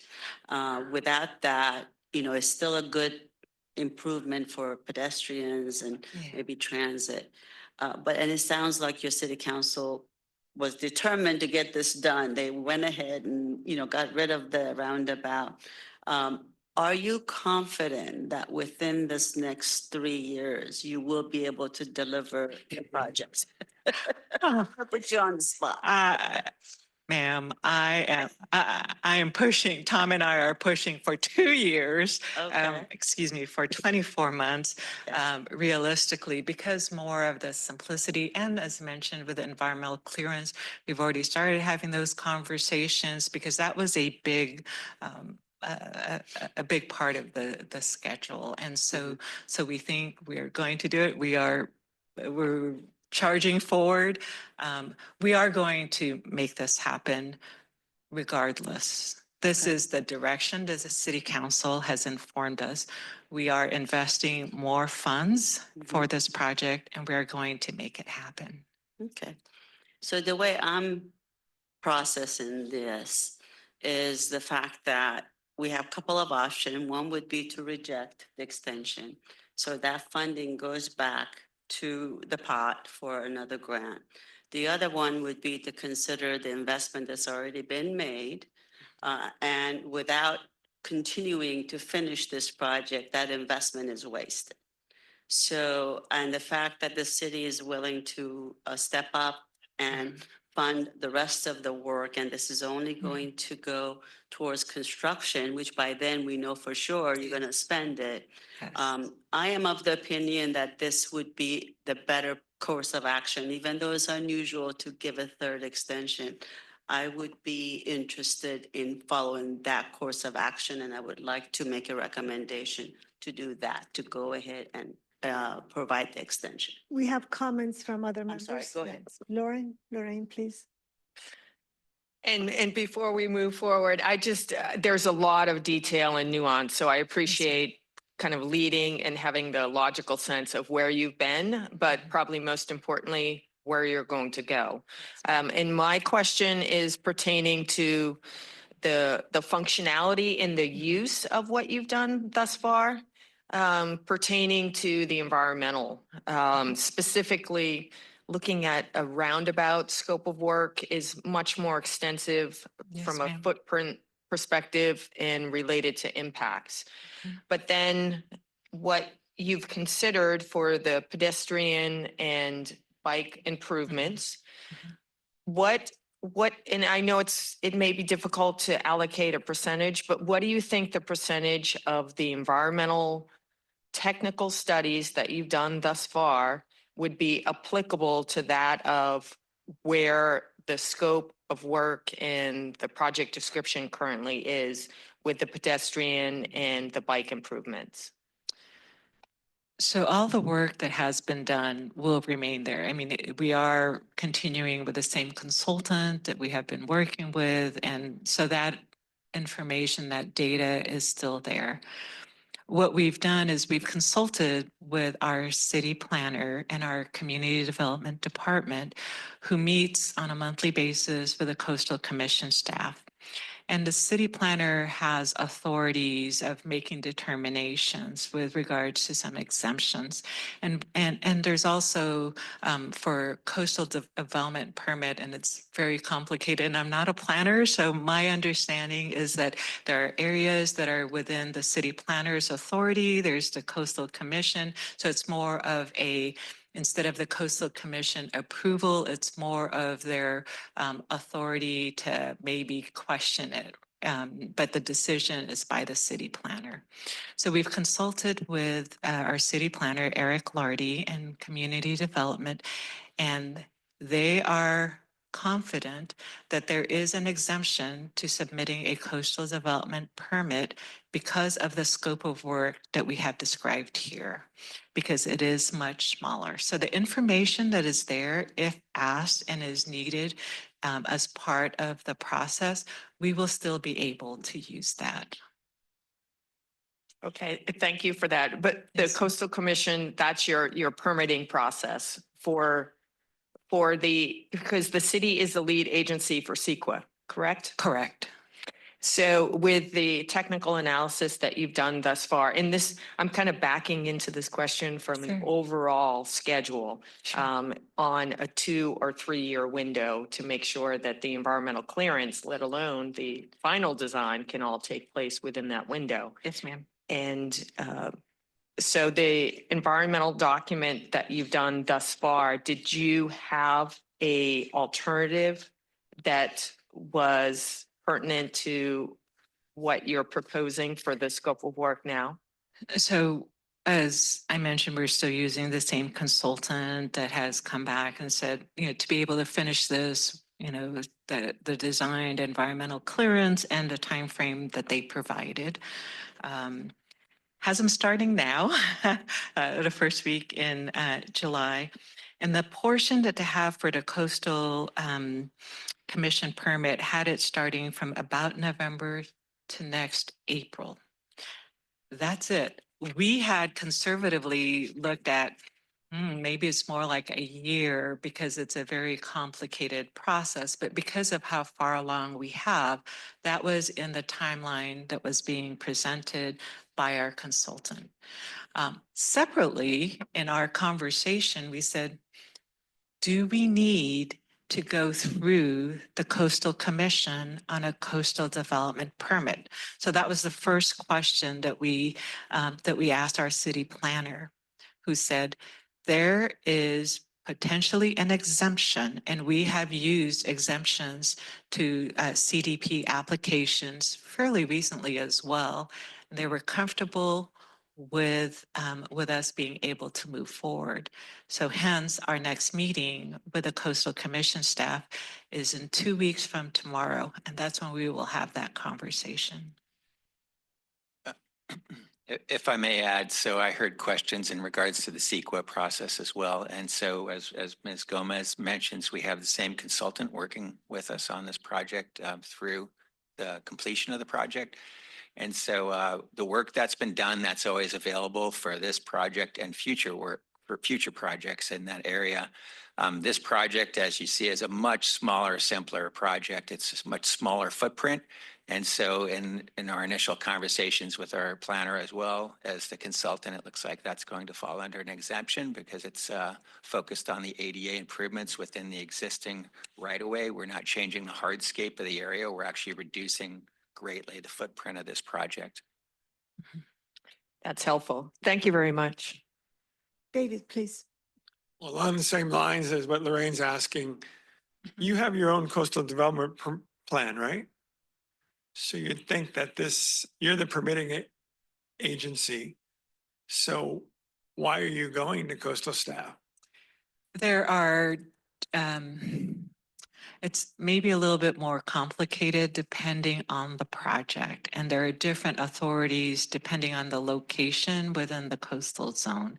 So I've looked at our map to show that, but I'm not the city planner, so I won't even try to go there, other than our city planner has reviewed it, has taken a look at it, as Mr. Frank had said, with a scope, and has made that determination because they know what portions that they would need to consult with a coastal commission on, as compared to what is within his authority as the city planner. And he's reviewed it and is comfortable with being able to move forward with an exemption. However, that's not a done deal yet, and we do have a meeting with the Coastal Commission to have that conversation. But worst case scenarios, if they say, no, we need to go through the permit application process and go through that, our consultant did not think that that would be a lengthy process of over a year, and had actually anticipated it more closer to about 5 months. Okay, so worst case, no exemption. That would be worst case. You can Correct. still meet that timeline. Correct. Okay, yes, sir. thank you. And just to add to that, it is appealable to the Coastal Commission. So, but as also mentioned, we have a lot of projects along the coastline. So we have monthly check-ins with the Coastal Commission staff just to keep them informed on the evolution of our projects along the coastline. Jackie. Okay, I had a question for SANDAG. If the money is returned, can you use it for another grant program that would potentially be used sooner than an ATGP grant? No. No, okay, it has to go for this. It will go back. I guess and then- my problem is that if we wait to 2028 to use these dollars on construction with escalation and things like that, the 450,000 might not go as far as it would today. So I'm just trying to figure out, how do you? Our recommendation, taking into consideration escalation, sunk cost, the willingness of the city to deliver would be to do like what Ms. Howe has proposed, maybe putting in, a carrot out there saying, okay, this is the final extension, but if you don't deliver, you return the full grant, knowing that the city will deliver, right? Because there is some cost already. Correct. And there will be additional sunk costs. So it's the city's putting skin. There is an improvement that's going to be worth $2 million. And the city is going to put the additional cost. And if they incur in cost increases, it's on them. Correct. But my understanding is that they're not going to spend any more money of this grant money until construction, correct? Exactly. And That's then- the understanding. And if you don't deliver, they'll return all of the grant? Is that the deal? I don't know. Well, I didn't read that anywhere. that's what, it's not there. It's what we would recommend. If you decide to proceed, you could put in that condition there to make the accountability a strong point. Because I have to say that we haven't discussed if we open up Pandora's box and okay, it doesn't get approved, we have to have a discussion of the sunk cost. So I think it's better thinking at the end what the public will get is they'll get the spirit of the grant. Yes, it's taken longer. The city's willing to take that hit. Okay, that any cost increase is additional, whatever it costs, they're saying, let us proceed with this and we'll deliver it. We only have a finite amount that's remaining. They have to figure out how they get the full cost. So kind of in the spirit of what you're saying, if it may, they're taking the risk here. And if it is an extraordinary amount of time that it has taken, I think lessons learned. I won't say that there was a question asked, what has been our experience as an agency with grants? Well, I can tell you our experience with bike projects and other active transportation projects have been also probably not as long of delays as the ones the city has incurred, but we have seen delays in our own projects. So from a staff perspective, I think it would meet the spirit of delivering something for the public, but also making a firm statement. This is the final, our recommendation would be to put in also a firm statement. And firm statement, this is the last one. And if it doesn't get delivered, there's gonna have to be a conversation of reimbursement for the costs that were put out there and nothing was delivered, if that would be the case. And, okay, and anything else? I still have a couple of things to, so I was just reading about the city of Carlsbad. Again, you made a paper about roundabouts today. I don't know. Did you see Mr. Frank last night in his interview? I didn't see his interview, but I read the paper where it was just, you have all 5 roundabouts, all federally funded. So that's what it said. And I don't know what the policy of the city council is. That's besides the point, but I was just thinking, and having been in your shoes, getting caught in between public policy and what's the best interest of the public works, is they don't always line up. And that's where a lot of times these issues come up, where as technical people, we're thinking one thing, but then policymakers think something else, or the politics and the technical side collide. And so a lot of these things come up.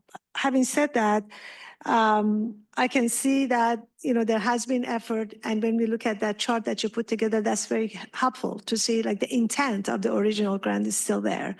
And for the most part, proceeding and being able to deliver on that, it is in the best public policy so that the public gets what they needed and a lot of the safety improvements and pedestrian safety that was intended for it. If we can, and there's a lot of conversation about what can be salvaged, what can be utilized from the effort that's been there so far. Obviously, nobody around the table likes the fact that it's been 9-year delay. Including us. The value of the dollar has gone down for everybody, including, the city. But here we are.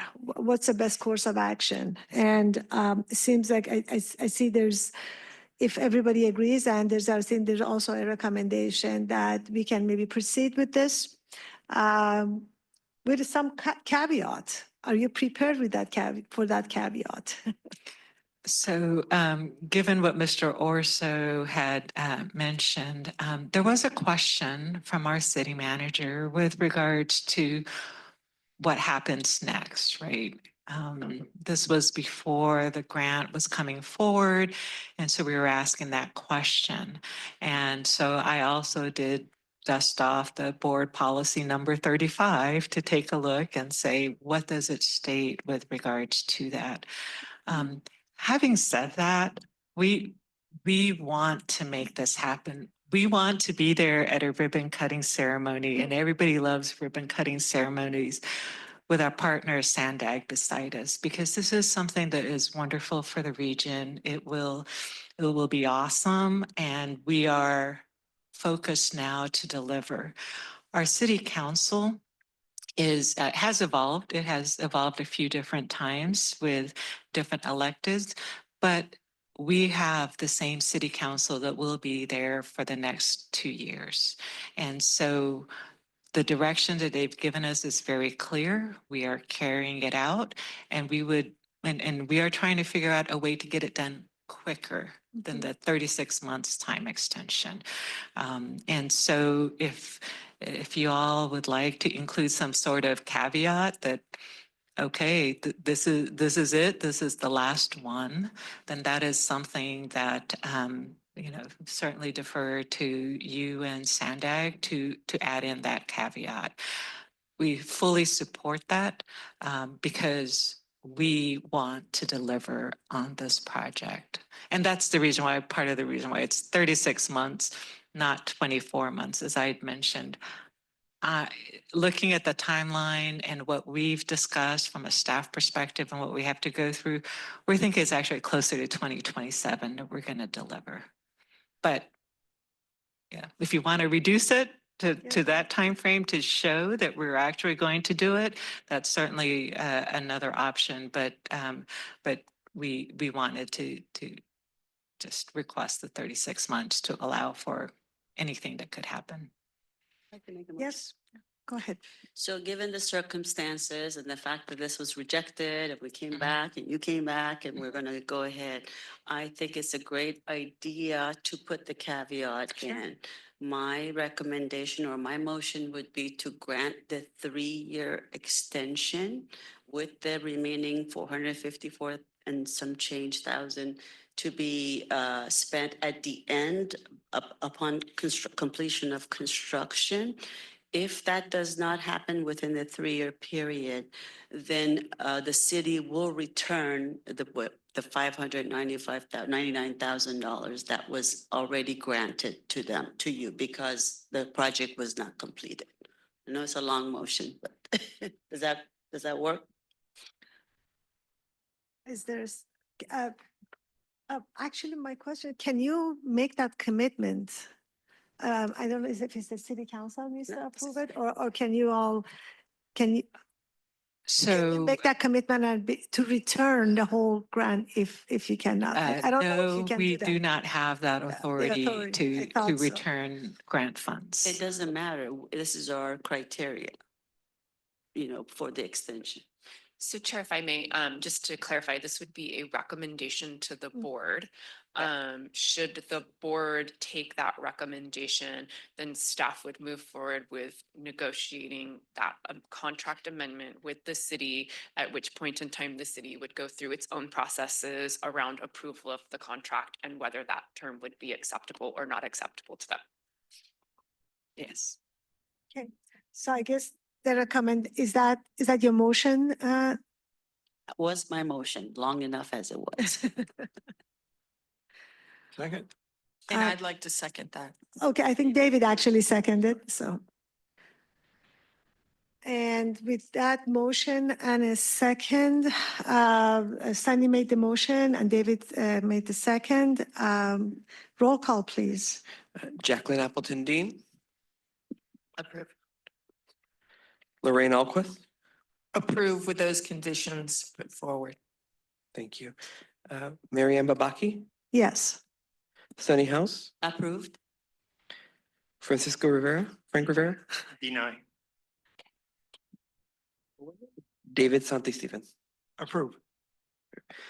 The motion passes with 5 yeses and 1 nay. Thank you.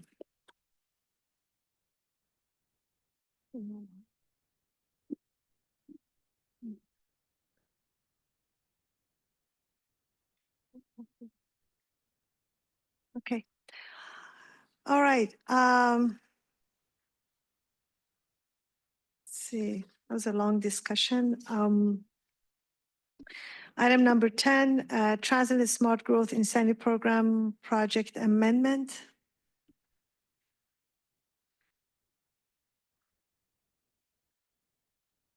Good morning, Chair Babaki and Vice Chair Rivera and ITALK members. Thanks for hanging on for this last item. I'll breeze through it as fast as possible, as I know your time is valuable. My name is Goldie Herbon. I'm the Smart Growth Incentive Program Manager. And item 10 is a Smart Growth Incentive Program Project Amendment brought to you on behalf of the City of San Diego. We are seeking ITALK's recommendation at the conclusion of this presentation. So you've seen this slide time and again, but we've had 5 cycles of Smart Growth Incentive Program funding to date. The program funds local transportation projects that facilitate compact, mixed-use transit-oriented development that increases housing and transportation choices. There have been 5 cycles to date. The financial statistics of each cycle are in the bar chart on your left. The regional investment in smart growth projects is just under $60 million from the grant program, and $47 million has gone to capital construction projects, and the remaining $12 million has gone to smart growth planning efforts. In April of 2025, the 6th Smart Growth Incentive Program cycle call for projects, was closed. This cycle will release $45 million in grant funding, which will be the largest cycle to date. We received 46 grant applications from 16 different jurisdictions. Those jurisdictions requested $79 million in grant funding, which makes us obviously very oversubscribed. The funding recommendation for Cycle 6 Smart Growth projects will come before ITALK later in the fall. So the City of San Diego is a grantee requesting the Smart Growth Project Amendment. This is for their East Village Green Park Phase 1 project. And just an administrative note, Civic San Diego is listed on here because they're the project administrator. Civic San Diego is a nonprofit organization. It's formed by the City of San Diego. They have been known to implement development projects throughout downtown for decades. And again, they're the agency that I liaise with when I administer the grant. So the project is located in East Village in the East Village neighborhood of downtown. This monumental capital construction project will complete a 4.1 acre multi-block community park, and it's bounded by 13th Street, G Street, 14th Street, and F Street. The original scope of work includes the construction of phase one improvements. Effectively, it's building a park with all of these components. They're going to build 1.2 acres of parkland or open space. There's going to be a community center, 2 cafes, a dog park, a play area, interactive fountain, and they're relocating 2 historical buildings. This is the largest urban park endeavored in downtown San Diego. And I want to underscore that the Smart Growth Incentive Program grant award makes up 1.3% of the overall park project budget. The grant award was intended for the 14th Street pedestrian improvements that advances the following Smart Growth Incentive Program objectives. Those are improving the public realm, creating great community spaces, encouraging private smart growth projects, and finally, increasing access to transit and being located in areas served by transit. So this park is located adjacent to both bus and rapid bus routes, and it's 2 blocks from the trolley. So as is customary in this presentation, I always provide a project history. This project entered into an agreement with the City of San Diego, and SANDAG entered into an agreement in April of 2019. As with all Smart Growth Incentive Program capital projects, this project had a 3.5-year grant term. So the initial grant end date was October 2022, but right before the agreement was to end, the city was granted their first amendment, and they requested a 34-month extension, which allowed them to complete construction by August 31st of this year. That first amendment requested back in 2022 was attributed to significant permitting delays, and the city also needed to attain funds to accommodate increased construction costs. So in May of 2025, a request was made by the grantee for a second amendment, which is before you today, to extend the schedule by 12 months, and it also includes a scope reduction. I'll talk about those 2 elements in the next slide, but if you approve the amendment today, the project will be completed by August of next year, 2026. Okay, so the second amendment is twofold. The city is asking for a schedule change and a scope change. That schedule change is for a 12-month extension. The reason for the need for the extension is due to unforeseen discoveries of contaminated soil. This necessitated the city needing to provide remediation efforts. They had to remove multiple underground storage tanks, and they also discovered archaeological findings that they had to handle appropriately. Design changes and permitting efforts also impacted their project schedule. So the new deadline of August 2026 would allow Civic San Diego to complete construction. Now moving on to the second element, which is the scope reduction. So the amendment is asking for the removal of 2 elements of the project, which is the 2 park cafes and a performance pavilion. These 2 elements were removed by the City of San Diego City Council back in 2022 due to insufficient funding. But in that first amendment that I described earlier, the city came to SANDAG and requested just the time extension, and therefore the scope reduction wasn't incorporated into the agreement. So this is an amelioration of that administrative oversight. So the city of San Diego has been reimbursed just over $390,000 or 38% of the grant award. $647K or 62% of grant funding remains. So if you do not approve the amendment request today, Civic San Diego can invoice for the entire grant amount by the current deadline of August 2025. This is in the report, but I just want to underscore this. This project is over $70 million. They have spent a lot of money. They're almost 85% through billing. So this is a drop in the bucket for them, our grant. However, how the project is scoped originally, you can see it in the attachment of the staff report. The final deliverable that needs to be provided is phase 1 improvements completed. That's the entire park package, right? So they can invoice me for the remaining 62%, but I'm not going to cut them that last check until they deliver me a park. So I hope that's clear. But they're here to ask for the 12-month extension so they finish the project and reimburse the proper way. Anyway, with that, that concludes my presentation. Here are a few ways to connect with SANDAG grant staff. There are 2 project administrators from Civic San Diego attending virtually to address any project-related questions you have. But if you have smart growth programmatic questions, I'm here to answer them as well. Thank you so much for your time. Thank you, Goldie. Are there any public comments? We have no public comment, Chair. Member comments? Jacqueline and then Frank. She recognized you first. Okay, thanks for the presentation. The first question is, how far along in the construction are they? 83.5%. Okay, that's good. And the other question was, so they're reducing the scope. And so how heavily did those 2 elements weigh on the fact that they got the grant? Those 2 elements are, so the grant was intended to address the 14th Street pedestrian improvements, and those 2 elements don't really touch that. So you would say not very much? Not very That's much. the grant. Okay. Yeah, in my opinion.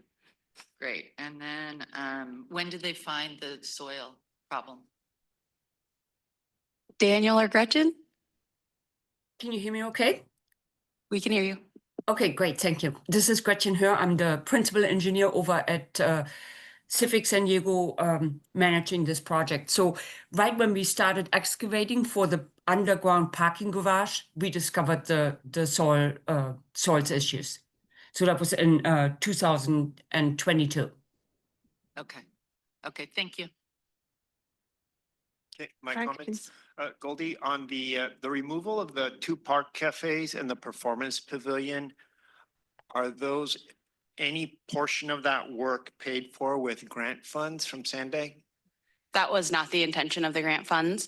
And I also want to follow up. I think the pavilion is still in potential negotiation. So it may still happen, but it won't happen until after the current grant term expires. Okay, and now as far as what was put on the grant application to be funded by the Smart Growth Incentive Program, are we getting 100% of everything that we were told was going to be part of the project? It was interesting how it was scoped. It included the entire park. So we will still be getting the entire park if the project amendment is extended. The project will be completed in August of 2026.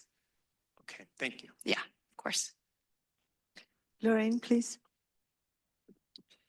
And my question kind of tears off from Jacqueline's on the hazardous materials. For the hazmat and the archaeological kind of unforeseen discoveries, is the mitigation and the cost associated with that, or with each of those, is that going to be substantial enough to address and mitigate those impacts? So I can answer that question. So the cost for mitigation was taken out of the contingency for the project. And at this point, we are remaining in budget. You know, we haven't finished the project yet, so there was some substantial cost, but again, we paid that out of the contingency for the project. Okay, thank you very much. You're welcome. No other questions? I have a question that is, I understand it's a $70 million project, a wonderful project. What element of it is transportation related that required grant funds from SANDAG? I'll let Gretchen chime in after the statement, but the original grant award was intended for the 14th Street side of the park for pedestrian improvements. Yeah. And I actually have some hip pocket slides.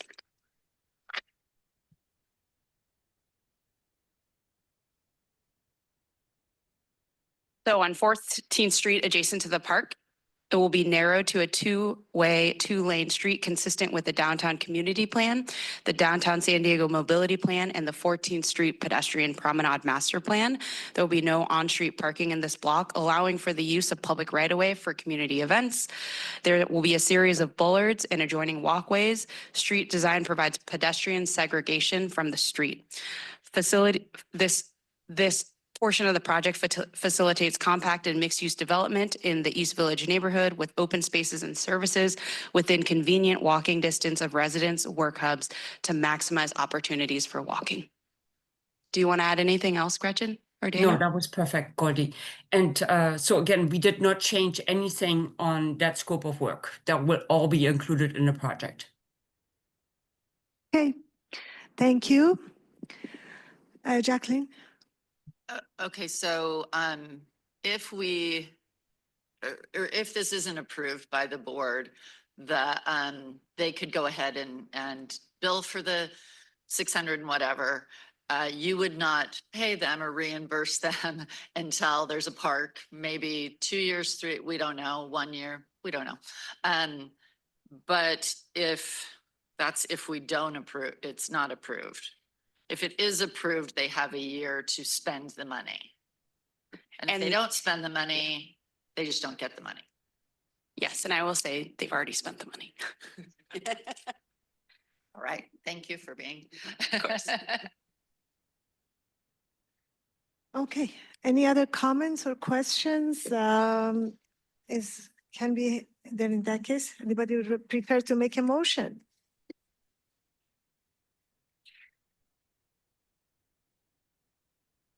I'll make a motion, Rivera, that the ITALC recommend to the TC to approve a 12-month time extension for the City of San Diego, Civic San Diego's East Village Green Park Phase 1. Rivera. And I'll second that. Okay, with Frank making the motion and Lorraine seconding, can we have a roll call, please? Jacqueline Appleton Dean, Approve. Lorraine Alquist, Approve. Marianne Babaki, Yes. Sunny House, Approved. Frank Rivera, Approve. David Santasabin. Approve. The motion passes unanimously. All right. Thank you. Thank you, everybody. Thank you. Can't wait to see that park. Yes. No caller.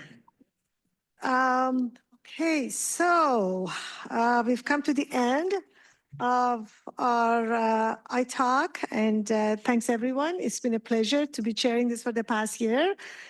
Looking forward to Frank and Sunny taking over and doing all these briefings. Thank you, Madam Chair, for your leadership. We Thank really you. appreciate it. Thank you so much. Thank you. And our next meeting is scheduled for September 10th, 9:30. We'll see you then. I've been wanting to use this all year.